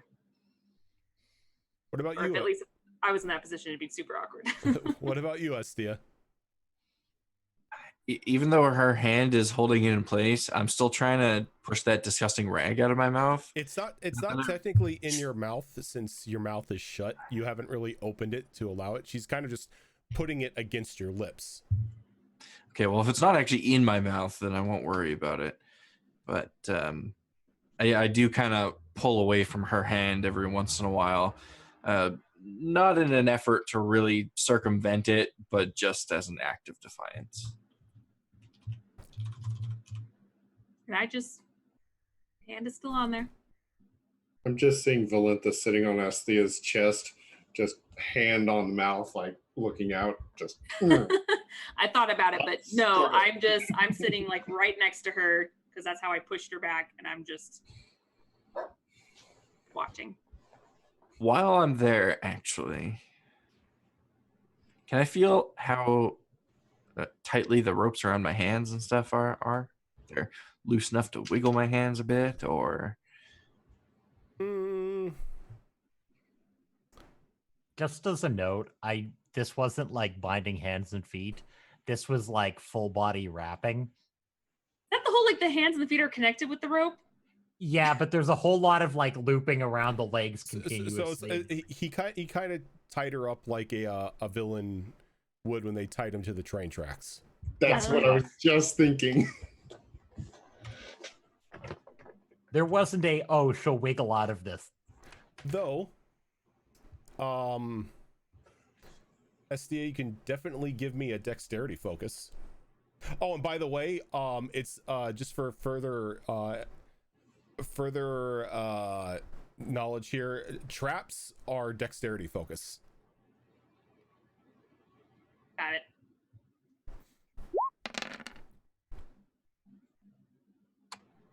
You have also 6 roleplay stunts. Oh, You're boy. mostly talking.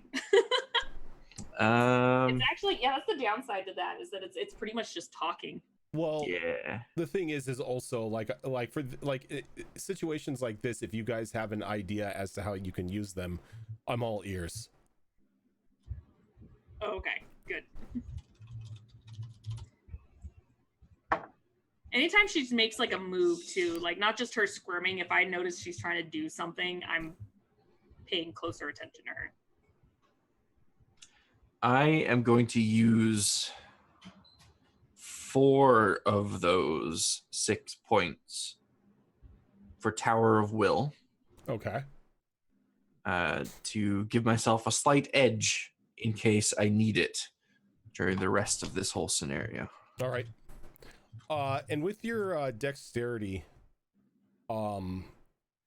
technically acrobatics, even though like everything is tight, you know of a way that you can slip out of your bindings. Okay. I'm going to attempt to squirm around to loosen them to the point where they're comfortable, but so they're still on me, but I can slip out really quick if I need to. Okay. While I'm noticing her squirming more, I'm putting more pressure on her, and I start looking at her. I just narrow my eyes and stare right back at you. Don't you think you've done enough damage? Can't respond. I have a thing on my mouth. Just keep staring at you. You can nod. Oh, there's no nodding. That's fine. Can't you sit still for just 5 minutes? Squirm a little more. I just kind of play with the knife a little bit in my hand. I am so sick of everything you keep doing. You keep putting us in danger. And now you're coordinating future plans with a demon. You can't even comprehend what you've done. You're so far up on top of that mountain of yours, you can't even see below the clouds. I know what happens when you make deal with demons. I've seen it firsthand. It's not pretty. So call me a liar. All you want. I know what I've seen. You're going down that path, and if I have to strike you down, I will. But unfortunately, you have to stay alive for now. I haven't told you this, but you are the key to ending this blight.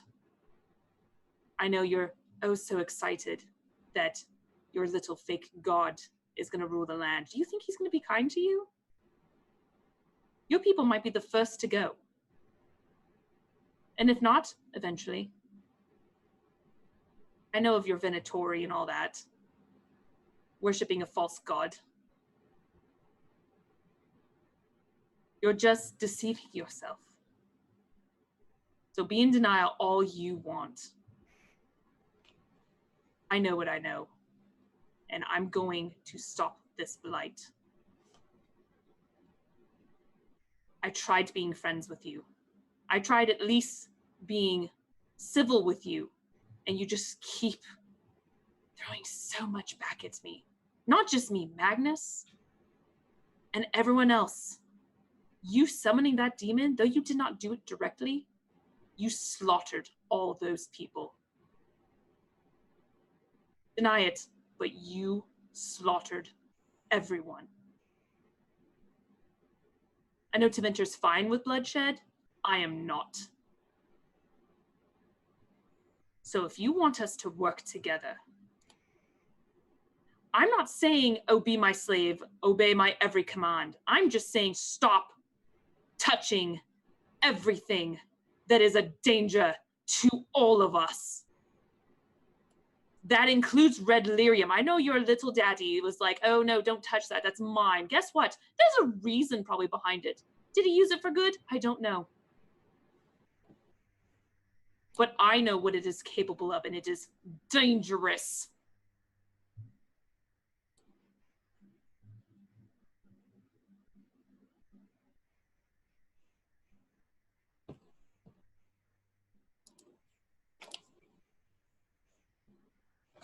And I look back out. Rojan's muted. Sorry, I muted myself. I was going to say, if you said anything after it was dangerous, you like the camera sort of froze. Oh no, that was it. Okay. It was just intense stare of like, bitch, you hear me? Respond. She wanted to respond real bad, especially after the daddy thing, but she couldn't. All right, and as you turn around to look back, you can see both Magnus and Ross coming back towards you, with Ross holding what looks to be an iron strong box in his arms. Take it you found something. Oh, did we? By the way, be careful what you say if there's anything good inside, because Her Royal Highness is awake. Oh. Did you want me to fix that? You know what? I want to say yes, but it's the middle of the night. She's probably going to pass out anyway. We'll see if we have an understanding, although we've tried this before, but we'll see. Not now. What did you find?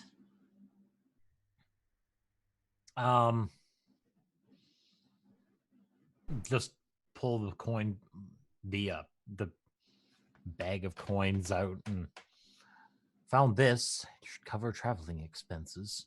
Oof. That's good.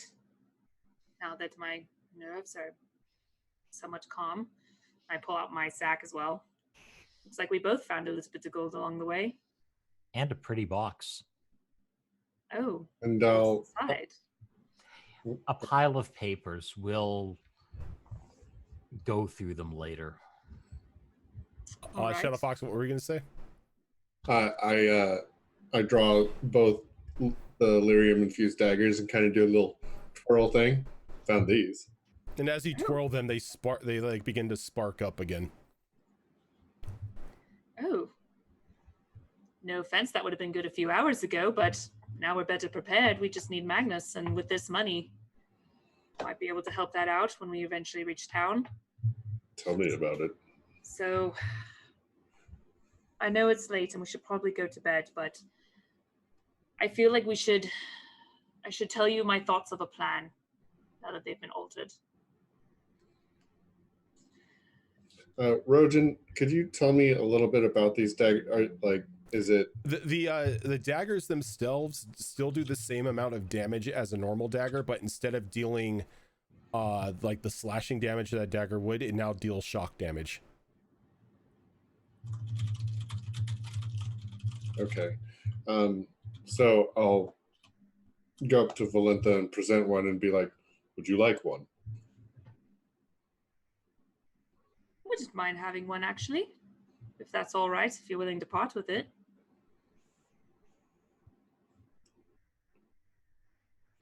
For In now. fact, I actually found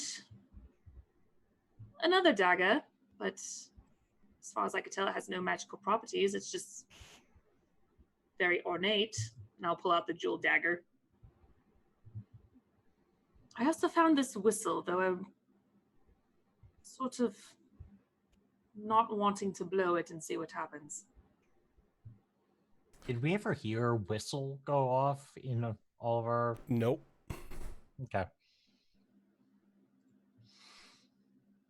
As the fact that we've never heard it in all this time, I think you're right. I mean, he seemed like a straightforward person, but he did grab some strange things when he inherited the cart. Who knows if it's something else he found there, and I'm not sure I want to chance it, but maybe we'll inspect it further, but the dagger just looks like a dagger to me. could go for something. Not that we're too strapped for cash right now, but never know. Does that dagger look like it would mean anything to me on the off chance? Mean something to you? Not in a sense that it holds any cultural value, but the way that like the hilt and everything has been designed, you can tell that somebody paid a pretty penny for this dagger. Okay. Like the gems in the hilt alone would have probably costed him about 500 gold. Well, dang.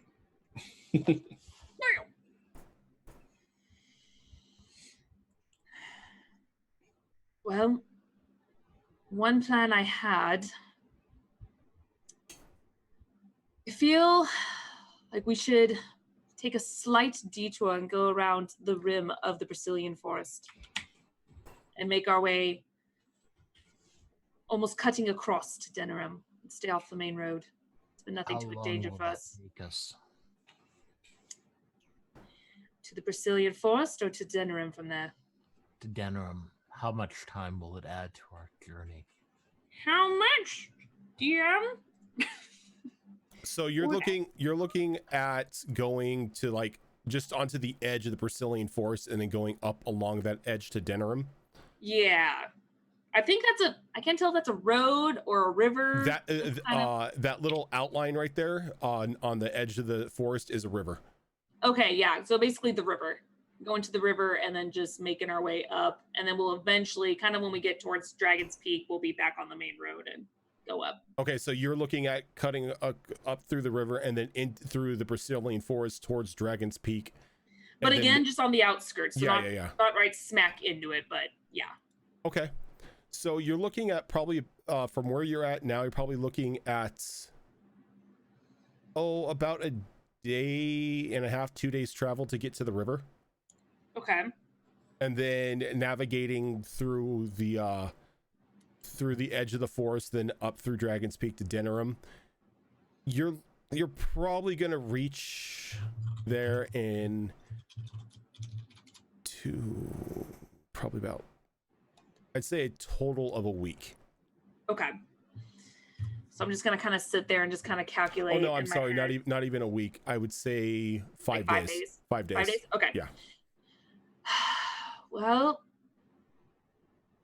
if I remember correctly, it's about almost just shy of 2 days to get to the Brazilian forest, and just a few more days after that. I'd say less than a week for us to get there.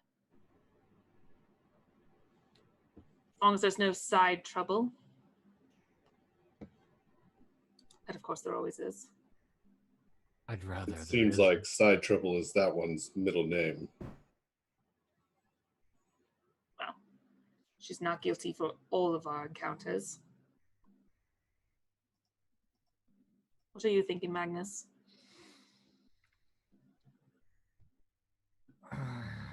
It would definitely be safer than being out here in the open. Don't like that there's no hiding. The fact that we can't hide ourselves from anything out here leaves a bit to be desired. Agreed, and to be honest, I could probably find better food closer to the forest as well. Out here, it's mostly just going to be rabbits. Mostly. Nothing big game, really. Could find maybe a deer, maybe a bear, but it's unlikely otherwise.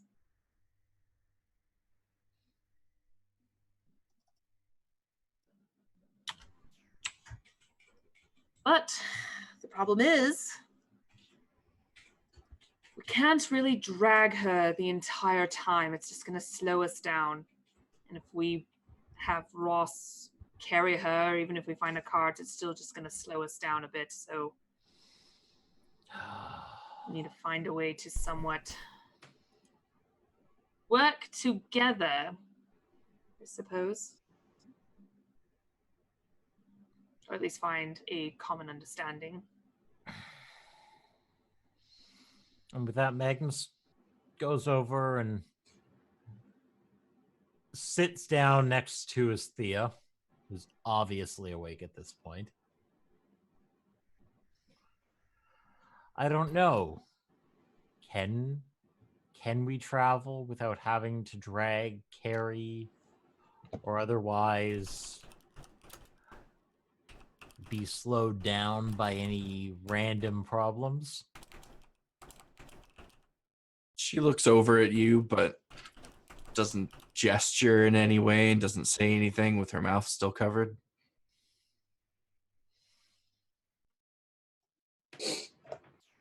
I mean, After when I say coexists and all that stuff, I actually take my hand off.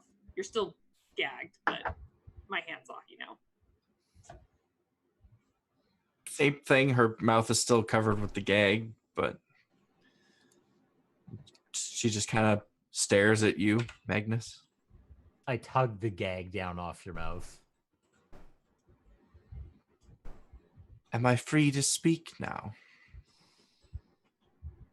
As long as you answer the question. And if my answer isn't to your liking? Then we go with option B. Which is?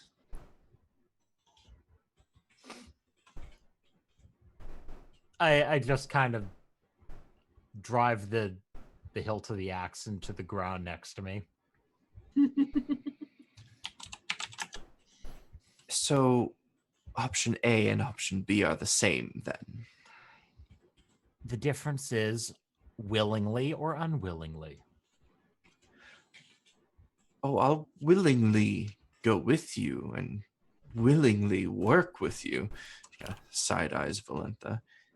If you stop trying to suppress me. You're not really giving us an option to not. Well, you weren't really giving me an option either, were you? Well, you How tried. so? How do you expect me to cooperate with you when all you try to do is control me? You I am killed the trying to tell you to blacksmith. stop touching red lyrium, and you don't, so I have to find other means. Trust me, I'm not forcing you to stop. I am trying to give you friendly advice, useful advice, and it's just laid upon empty ears. Don't even To listen. be fair, Asthea, I don't know what exactly you did, but that, and I gesture towards the entire smoldering remains of the caravan, and all those people's lives are on you. A situation that never would have occurred if somebody didn't take the mask from where I put it. And you let a demon a demon free into the world. You don't have much experience with demons, do you, Magnus? But I do. You don't let a demon do anything. They take advantage anywhere they can get it. So you admit you were weak. I admit I faltered because a mask was put on me that suppressed my ability to fight back. And what happens if you falter again?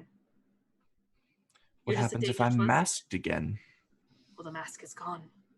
It There's only really one. is. Then there's no problem. I know it's Sika's. Except for all those bodies. Just a minor speed bump. We're still on our way to our destination, aren't we? Life is just nothing to you. We're all just insects in your eyes, aren't we? We have a goal, and we're still on the path to that goal. That's all that matters. You haven't answered me. It doesn't matter. You're Tavinta. I already know what your answer is. I won't like it either way. then there's no need for me to respond. So I ask you again, Asthea. Willingly, without fuss, issue, or any more episodes,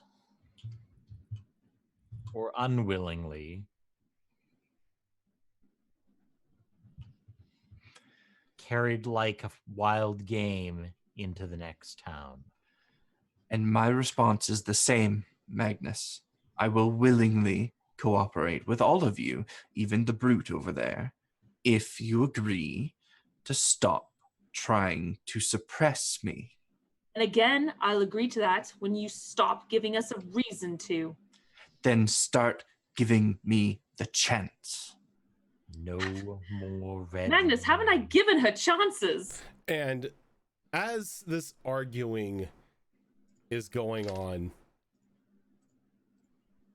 you see a very large hand jut up from the ground about 15 feet away from you. That wasn't me. As you can see, Not me. like, the muscles are like gnarled and twisted as it begins to pull itself up out of the soil, and a very large almost contorted looking darkspawn is now hovering above the group, or looming above the group, I should say, not really hovering. It's like, oh God. That wasn't you. And with that, we're gonna go ahead and take our final break for the night. So give us about 5 minutes, guys. We're gonna step away really quick, just get something to drink, and then we will come back for the final hour of this episode of Blood on the Gray. I love you, Fox.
We are back. Sorry about it took a little bit longer than I expected. I had to deal with some animals that were afraid of fireworks.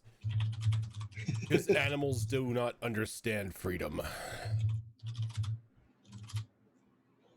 So, Estia.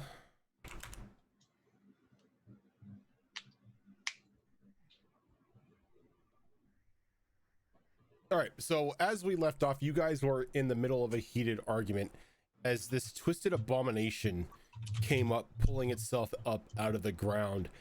And as it begins to look up at you, the one eye that is still visible over its like deformed face just shines a bright red as like this heat begins to emanate off of it.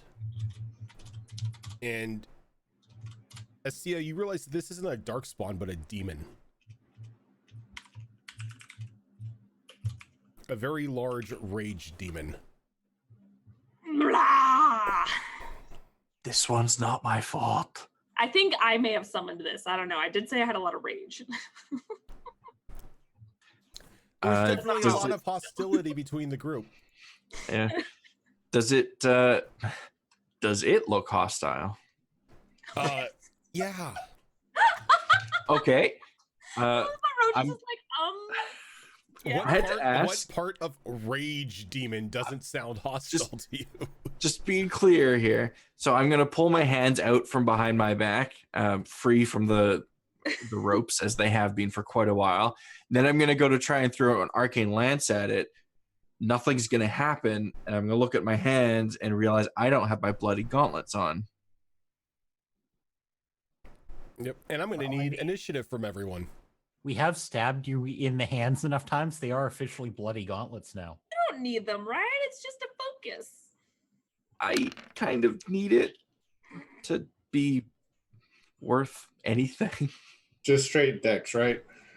Yep. Just roll a dex hit. And once we actually have our characters loaded, life will be good. Your character should be on the turn order now. I see We- nothing. We need Are a on the map wrong to go map. with that. Oh, Oh, that too. my bad. Thank There you. we go. Ogren, I love you, but mommy's playing right now. Yes. What am I at for HP? You are at 10. Okay, yeah, I'm seeing that right. Got Oh, it. you know what? I don't know what the rules are. I guess technically we did take 5, but I know like what 3 or 4 hours have gone by. So what do we do as far as like our hit dice? Even though I know I don't know the rules for this. Other than are just take 5. actually- Can we do that like every hour or? Nope, it's once after a combat. Oh, it's after combat. Yep. Okay. Afterwards, you need rest. Okay. Proper rest. That's why I wasn't sure, but I just wanted to make sure. Let's see here.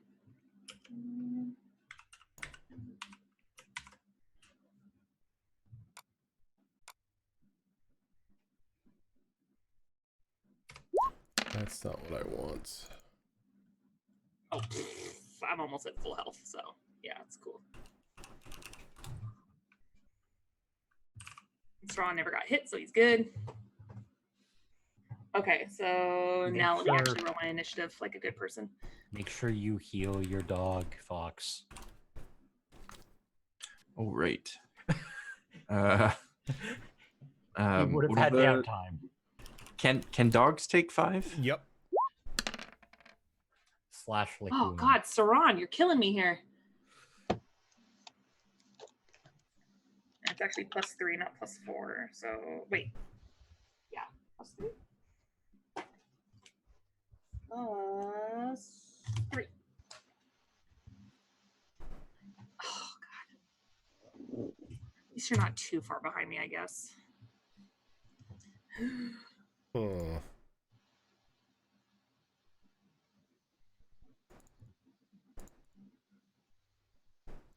All right.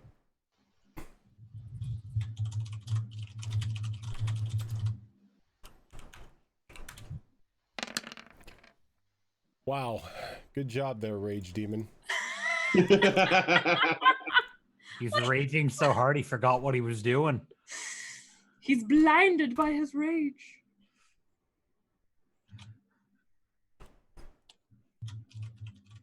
Okay, so Dorinius can start us off.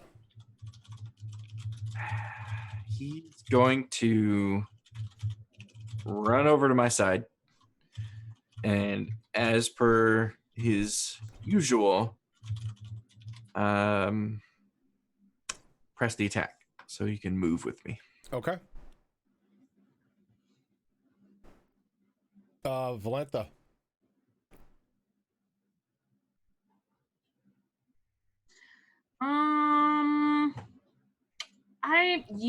I'm uncomfortably close to it. Yeah, you are. Yeah. For an archer, I'm uncomfortably close. Let's go just one more for good measure. There's enough people. There's enough people in front of it. It's gonna work its way to her if all else fails. Okay, so yeah. Taking aim and shooting it into face. Cause I am not ready for this shit. Valentha's like, ugh, now.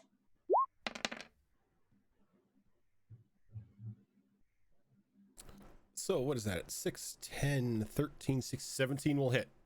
I wish it would just total it up. That would be nice. I'm sure there's some strange way to do it. Have to be programmed into the macroing. Possibly. Okay, so you let that arrow fly and it sinks into the body of the rage demon, but you don't see any sort of damage done to it as the flames of its body seem to consume the flame of the arrow. I know it's a fire arrow, but it's still does it still do damage because it is enchanted? I do not believe so because it is of the same element. Damn it. Okay. I'm just gonna kind of see what happens and go, oh, Venedus. All right. And I'm gonna just put my bow away and take out the daggers, and that's my turn. All right. Ross. Just from my knowledge, is there a flanking type bonus that can be had? There is none, no. Okay. Well, either way, I got 1, 2, 3, 4, 5, 6, 7. I'll go here. Okay. And using my new shock dagger,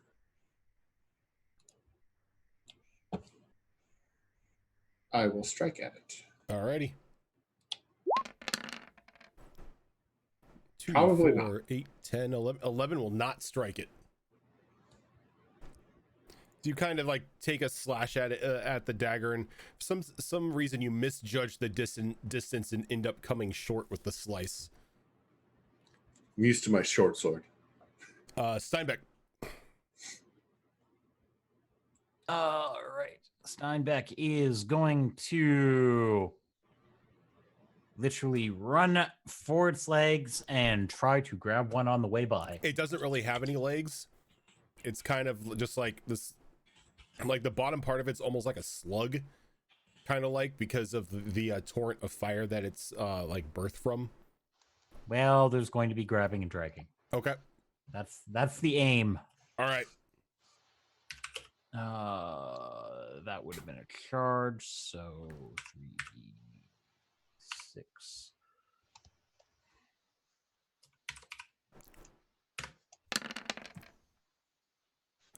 A 15 will strike it. Okay. And it actually hits. Mm-hmm. Okay.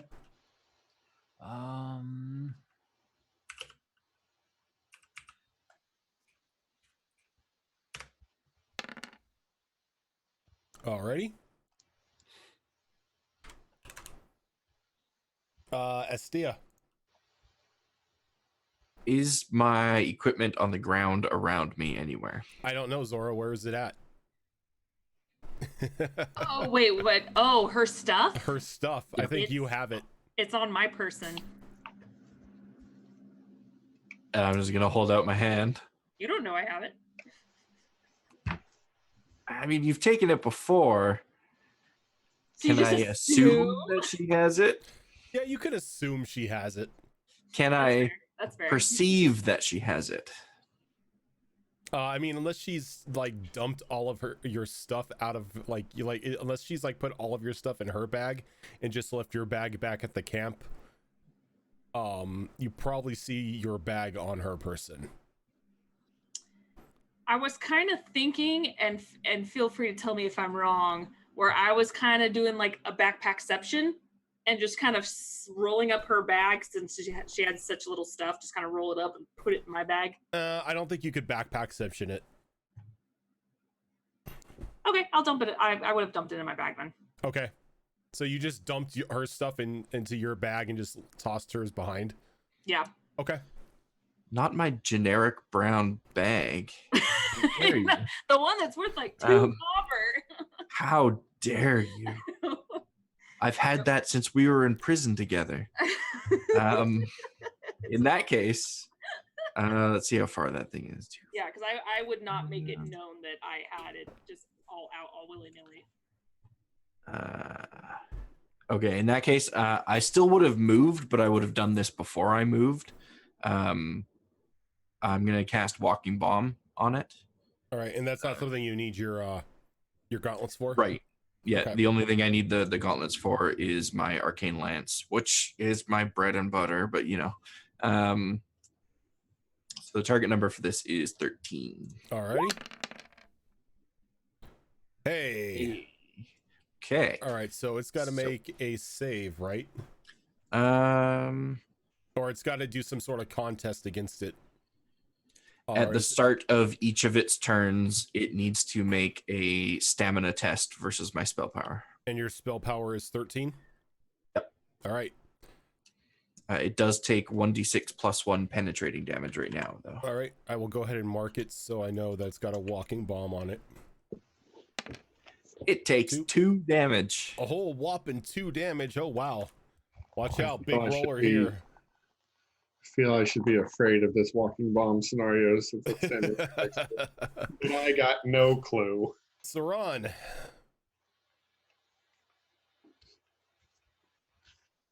Fire bad. Fire bad. He's gonna kind of whimper slightly because he's like, oh man, we just had a lot of fire. I'm done with fire. But because he's a warhound, he's gonna suck it up. He's gonna go and he's gonna go ahead and eventually get enchanted claws and enchanted teeth at some point. 13 will not hit. No, all right. Well, you tried, boy. It's okay. He's okay. Magnus. Oh, Magnus, I am basically going to do a stutter step hop to get some air time and try to bring my axe down on it. Try to dunk him. Yep, exactly. Dunk Master Magnus. Yep. And taking aim with that.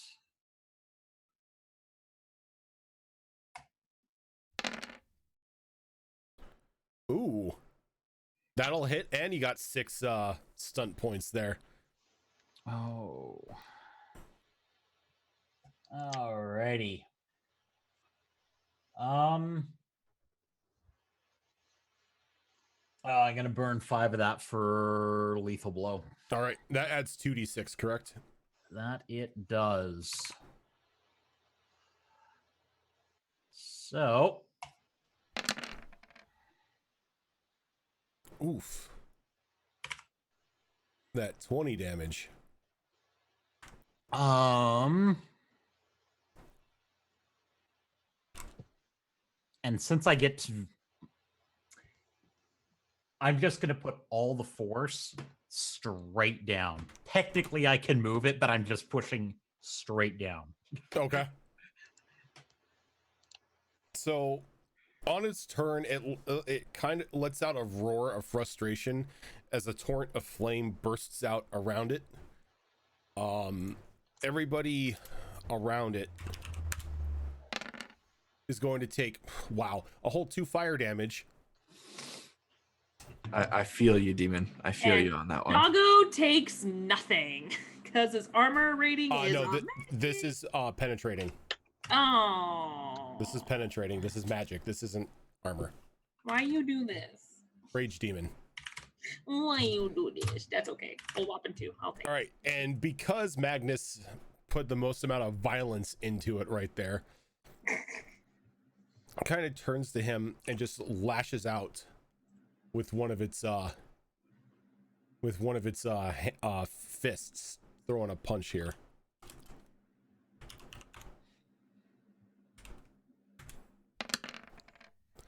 $21 gonna hit you? Yeah. it. Oof. Damn.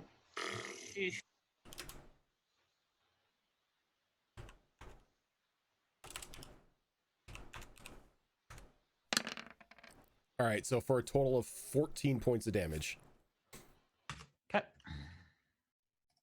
Darinius. Oh wait, hold on. I gotta make a stamina roll, right? Oh, that's right. Yep.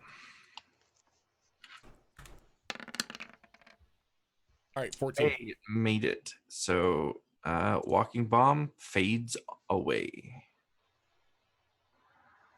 Probably for the best for the group. Probably. Darinius. He is going to sit right in front of me like a good boy. Like a good shield. Volanta. Yes. I don't want to do this, but I'm gonna. I have plenty of movement to go behind him. Okay. So you know what? Is flanking a thing in this? Nope. Damn it! All right, doesn't Shadow Fox asked that before the during the fight as well. Oh, that's yeah. Everybody wants flanking. I'm not used to flanking because I'm just ranged. Damn it. Okay. Oh. Find the third ed D&D players. And I don't have really I can't stab him twice. It was just the one time, I guess. So. Yep. No, you didn't start adjacent to it, so you can do your backstab. I think my backstab has to. I have to make a stealth check because he has to unexpectedly. Mhm. He has to know I'm not there, so I have to do a opposed test with him to do that. So I guess I can do that just to Yep. see if I get the extra damage on top of it. Yep. So stealth is dexterity. Ooh, I like that. I like that. All right, so for some reason you're stealthed He's too focused on. because this is Dragon Age and you can stealth right in front of somebody's eyes and it still takes effect. I mean, you can do that in It's Skyrim. still the middle of the night, and he's really bright, so he's giving himself light blindness. It's That's not true. it's not middle of the night. It's probably about 4 o'clock in the morning at the moment. Oh, Close enough. So sunrise. It describes backstab differently than sneak attack, so it's just she came from an unexpected direction. Okay, so if that's the case, this roll I make is actually a +4 on top of it. Okay. Oh, wait, am I? Oh, it's asking me. Okay, am I using the name action? Yes, so I guess a +2 on top of whatever I roll now. Okay, Right. so a +2 on top of that. You will hit and you have 3 stunt points. Sweet! So first things first, let me just go ahead and do this just because I know I'll forget. So that's that. And then because of the backstab, it's an extra D6. So a total of 13. 13. And then for the stunt, I don't like this. I'm like, hut.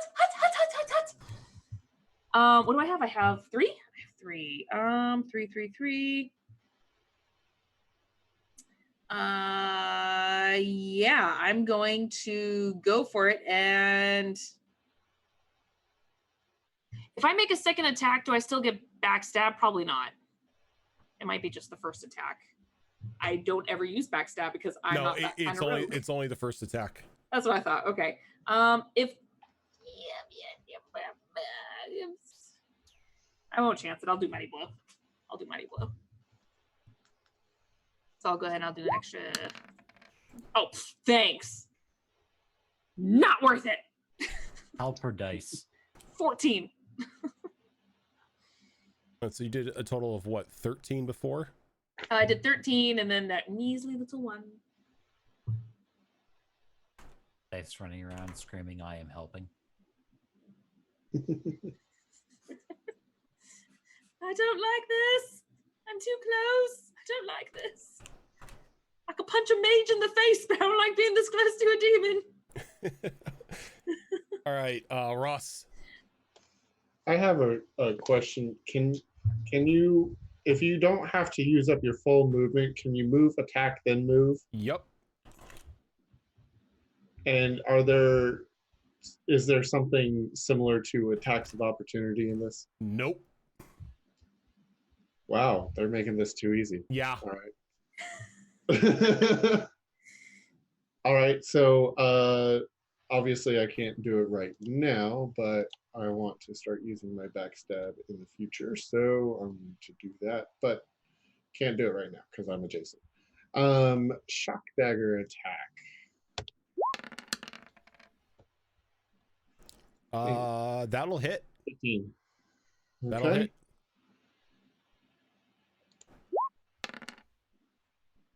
8 damage. Shock. All right. And I will move over here. All righty. Steinbeck. Steinbeck is going to attempt to latch on to the butt and pull.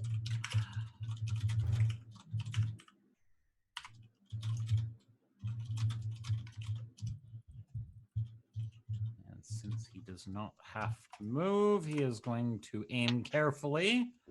Hopefully. Oh. Oof. Oh. That ain't gonna hit. What is up with the ones? Oof. Steinbeck, I'm disappointed. No treats for you tonight, mister. Estia. Well, without my gauntlets, there's literally only one thing I can do. I'm going to move here, so I'm within 10 yards of it. I'm going to use Walking Bomb again. Hey, I made it. You made it. All right, so he's walking Take bombed that. again. 1d6. Not 1d67. 1d6. And this What? is this penetrating or is this just normal? This is penetrating. Penetrating, okay. And then I will use the rest of my movement to go back over here, and that's as far as I can go. All right. Saran. Well, you know, Doggo's gonna do what Doggo's gonna do. Fail. Ah. Yep. Yeah. Gonna fail. I don't blame you, buddy. I Magnus. don't blame you. And I am going to line up the signature uppercut with an axe.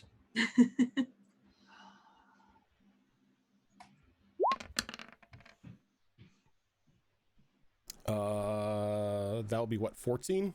14 will not hit. All right, so again, everybody around him. So Magnus, Valantha, Steinbeck, and Saran. Little gout of fire. This time, 6 fire damage. And it will make a stamina test. Yep. Versus 13.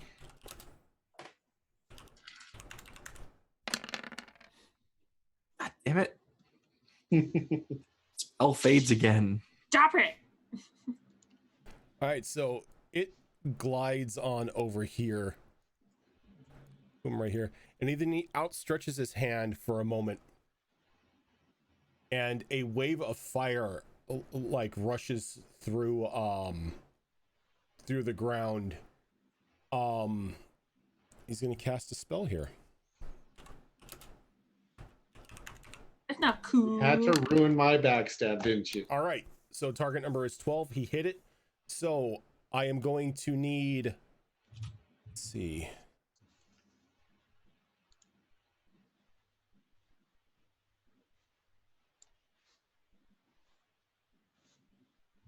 I need to do the measurement again. So here.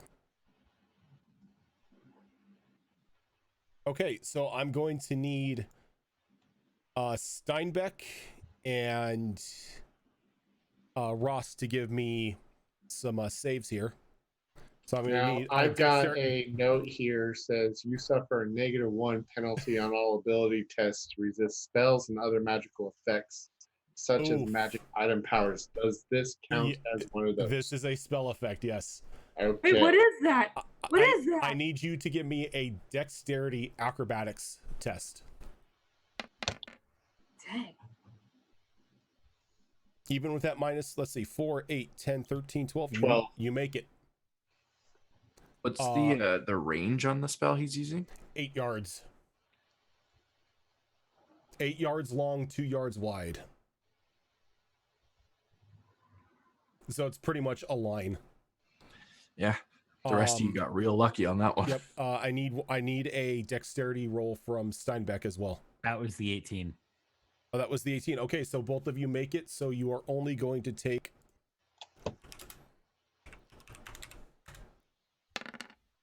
6 fire damage.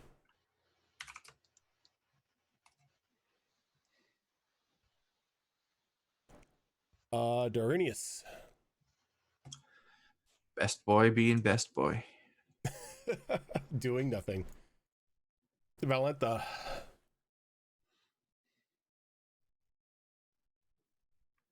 Okay, because I barely use it, I am so sorry if I sound like a broken record, but since he's moved, do I get backstab again if I sneak successfully? I don't think so. Okay, that's why I just wanted to ask. I'm like, can I do this again? It says you must approach your opponent with a move action. Where is it?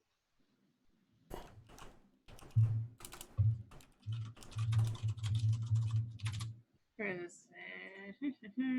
It basically just said that you must start your turn not next to them.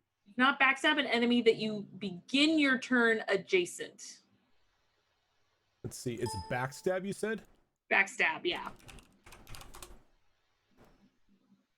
Backstab. You can inflict This extra is damage why with I'm a an melee archer. attack if you can strike an opponent from an unexpected direction. You must approach your opponent with a move action and win an opposed test. Your stealth versus their perception. Yep. So yeah. So you can definitely try for a backstab again. When you do your movement, you just roll a stealth to see if they notice you, or if you are sneaky. Sneak, sneak, sneak, sneak. Stab? Oh, Ooh, mama! Yep. So you sneak. Stab, stab, stab, stab, stab, stab. Bring forth my holy dagger! Dagger, dagger, dagger. That'll hit. I think. Yes! 6, 11, 12. Yep. That will hit. Yes! I'm going to... I'm used to hitting this right out. Yes! Maximum! So 15. 15. I don't like getting this close. Are you sure you want to be a ranger? Ross. Well, you moved adjacent to me, so I don't get my backstab. Sorry. That's not your fault. Hey, it's like the only time I'm probably ever going to use it until like 20 episodes from now. I don't know. It's not a thing I'm going to do. So just straight up attack with the shock dagger. 5 stunt points and it will hit. Okay, let's see here. I've got 5 stunt points. You get an extra 2d6 if you lethal blow. Yeah, I'm seeing that and I'm liking it as well. Oh, hello. He's like, So I believe I will do yeah, that. I would like to lethal blow. Okay. So this is my normal damage, All 9, right. and then 2d6. So 15 total. And I'm going to step away, probably all the way out here. Okay. Steinbeck. Steinbeck growls, barks, and goes for an appendage. Alrighty.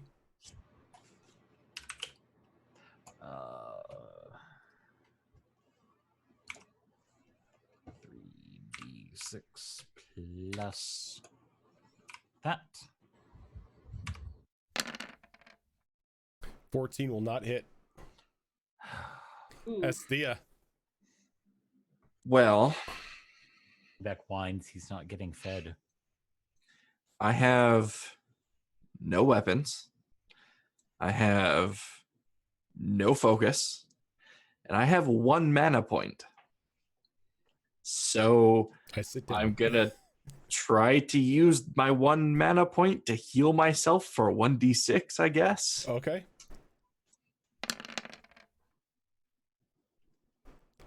Ooh, I 11. just barely make it. Barely make it. All right. I take my 2 points of healing and I sit I have down. to say, you're lucky because if you failed that with a 1 dragon dice, that would have been Yeah, that a was real magical close. failure.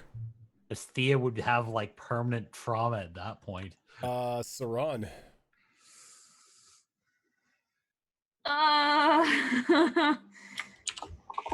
He's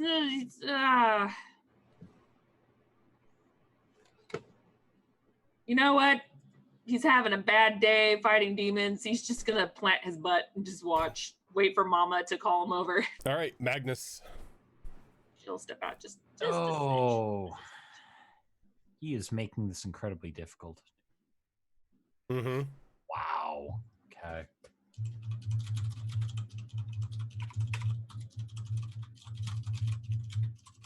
Well, hop, skip, jump, and axe goes.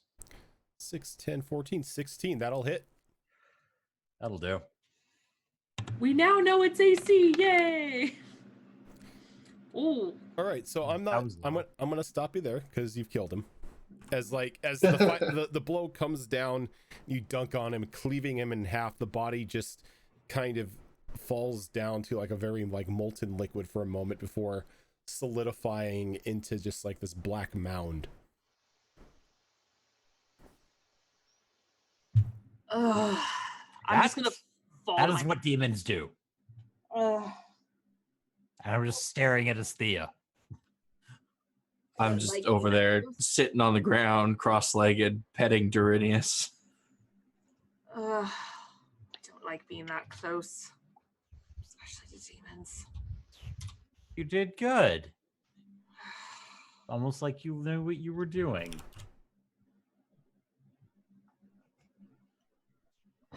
We haven't even slept yet. It's almost dawn.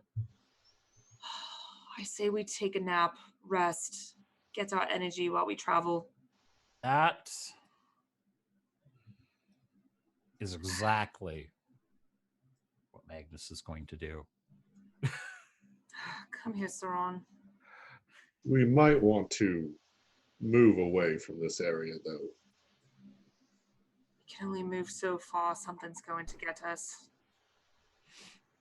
I don't know about you, but I still have quite a bit of dried meat. So we've got some food for now. Is the molten pile emanating heat? Not anymore. It's like once it died, the heat died away. Oh, so now it's just a black lump of nope. Yep. And raise my hand in the back there and call out. When whoever it was that was taking all my stuff took it, don't suppose you left my gauntlets around anywhere?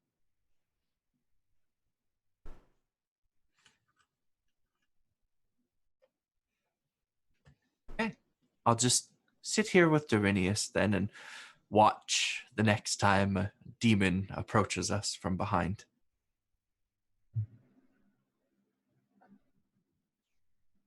I don't do anything. We should probably divvy up the gold maybe at some point. When we are not being violently attacked by demons, Anything else? I would like one day of peace and quiet. That is the dream, isn't it? Well, suppose we could, like I said, rest and continue forth later. And I recline, laying my head against Steinbeck, taking a small piece of dried meat out of my bag and stuffing it in his face. Okay. I'm taking 5. And I think it'll probably be a good idea for everybody in the group to take 5.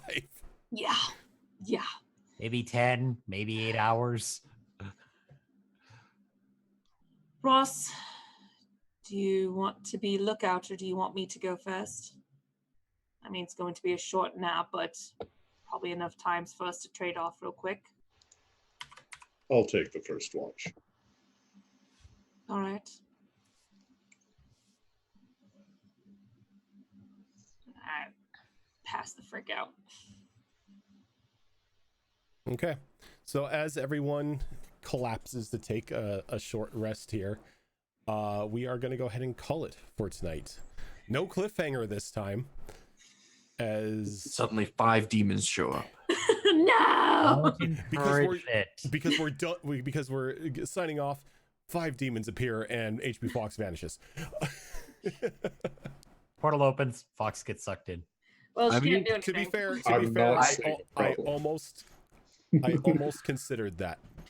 I had plans for the watch, but it can wait till next time. Don't worry about it. Shut up! It's almost 10:30. See, even Saran is like, no, I'm done. I'm done with fire things. We're All done. fire. Saran, you get up. Yeah, you get up. You get that blood mage. There's people doing fireworks or Yeah. poppers right now, so. Yeah, I kind of figured that because that's what all dogs are doing right now, because fireworks all over the place because freedom. But Freedom. Boy. that is going to do it for us tonight, everyone. Thank you so much for tuning in to these shenanigans with these wonderful murder hobos. If this is your first time here, consider hitting that follow button. This isn't the only show that we do. Currently, we've got 4 shows a week going on. On Monday nights, we have Ravenloft Calls, which is a 5th edition D&D game that Imp is running the brand new cast of people as he takes them through his favorite campaign setting of Ravenloft. Tuesday night, you have Gibbering Mowlers, which is a 5th edition D&D game that I run, which is completely homebrew, where we were using the 5th edition books and the core books from Kobold Press. Wednesday nights, you have us here on Blood in the Grey, which is our Dragon Age game. And Sunday nights, you have Waist High and Waterdeep, which is our Dragon Heist campaign. Stick with us because we are going to go on a raid here shortly. But before we do,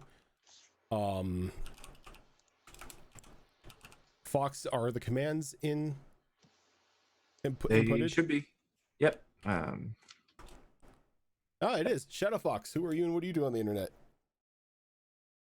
I'm ShadowFox7471. I've been on a hiatus due to moving with the lovely Zoro from A3, but should be back to something resembling a regular schedule, hopefully in the next week or so.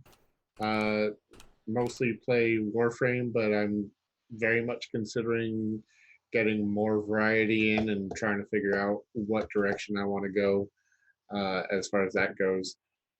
But for now, you can find me here on Wednesday nights playing this game with these lovely people. So yeah. Also, just want to say, not a murder hobo. You're part of this group. You're a murder hobo. You just haven't done the murder hoboing yet. Don't worry. You'll earn your hobo knife in a couple sessions here. Yep. Just saying, thus far, no evidence that I'm a murder hobo. HB Fox, who are you and what do you do on the internet? I am HB Fox, and I'm on this channel 3 times a week, every Sunday, Tuesday, and Wednesday, where I play a plethora of innocent and lovable characters. Aside from that, I have a lot of stuff going on. I'm in the process of getting a house ready for sale and moving and building a house, so I'm kind of all over the place. Zorro, who are you and what do you do on the internet? I'm Zorro from A3. I am a variety caster / creative streamer on Twitch. I have a command! We got there, guys. I earned it. I finally earned it. 6 months overdue. 6 months.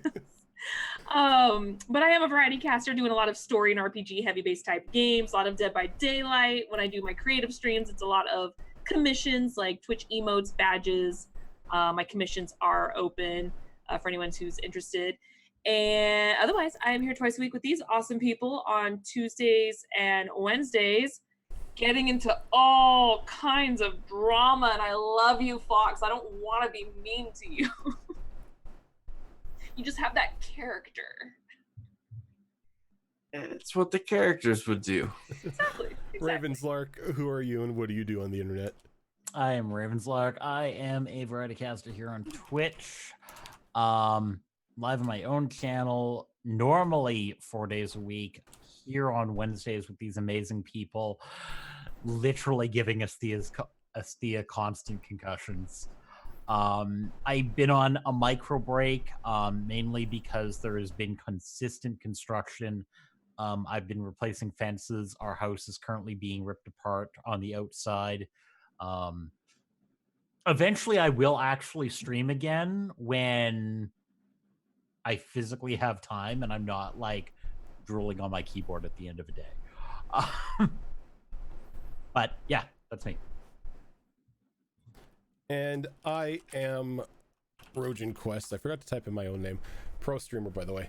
I am Rojan Quest. You can find me here 3 nights a week on Tuesdays, Wednesdays, and Sundays, as well on my own channel every Monday, Thursday, Friday, and Saturday, playing a variety of games as I'm once again working to try to clear out my backlog, all the while raising money for Extra Life and the Lauren Small Children's Center. Like I said, everyone, we are going to go on a raid now to show our love to another community here on Twitch. And we are going to go raid Daniel the Demon, who's currently doing some in-game runs of Final Fantasy XIV right now. The game hasn't even been out, or the new expansion hasn't even been out for a week yet, I don't think, and people are already in-game. So if you want to join us on the raid, hit that join button up at the top. Wow, join raid. That's exactly Works. It works. I know how to do this, right? If you want to join us on the raid, hit that join button up at the top, drop our raid command of Behold a Raid a couple times in his channel, show him some love, and we will catch you guys on Sunday for more Waste Time Waterdeep. Until then, guys, have a good one.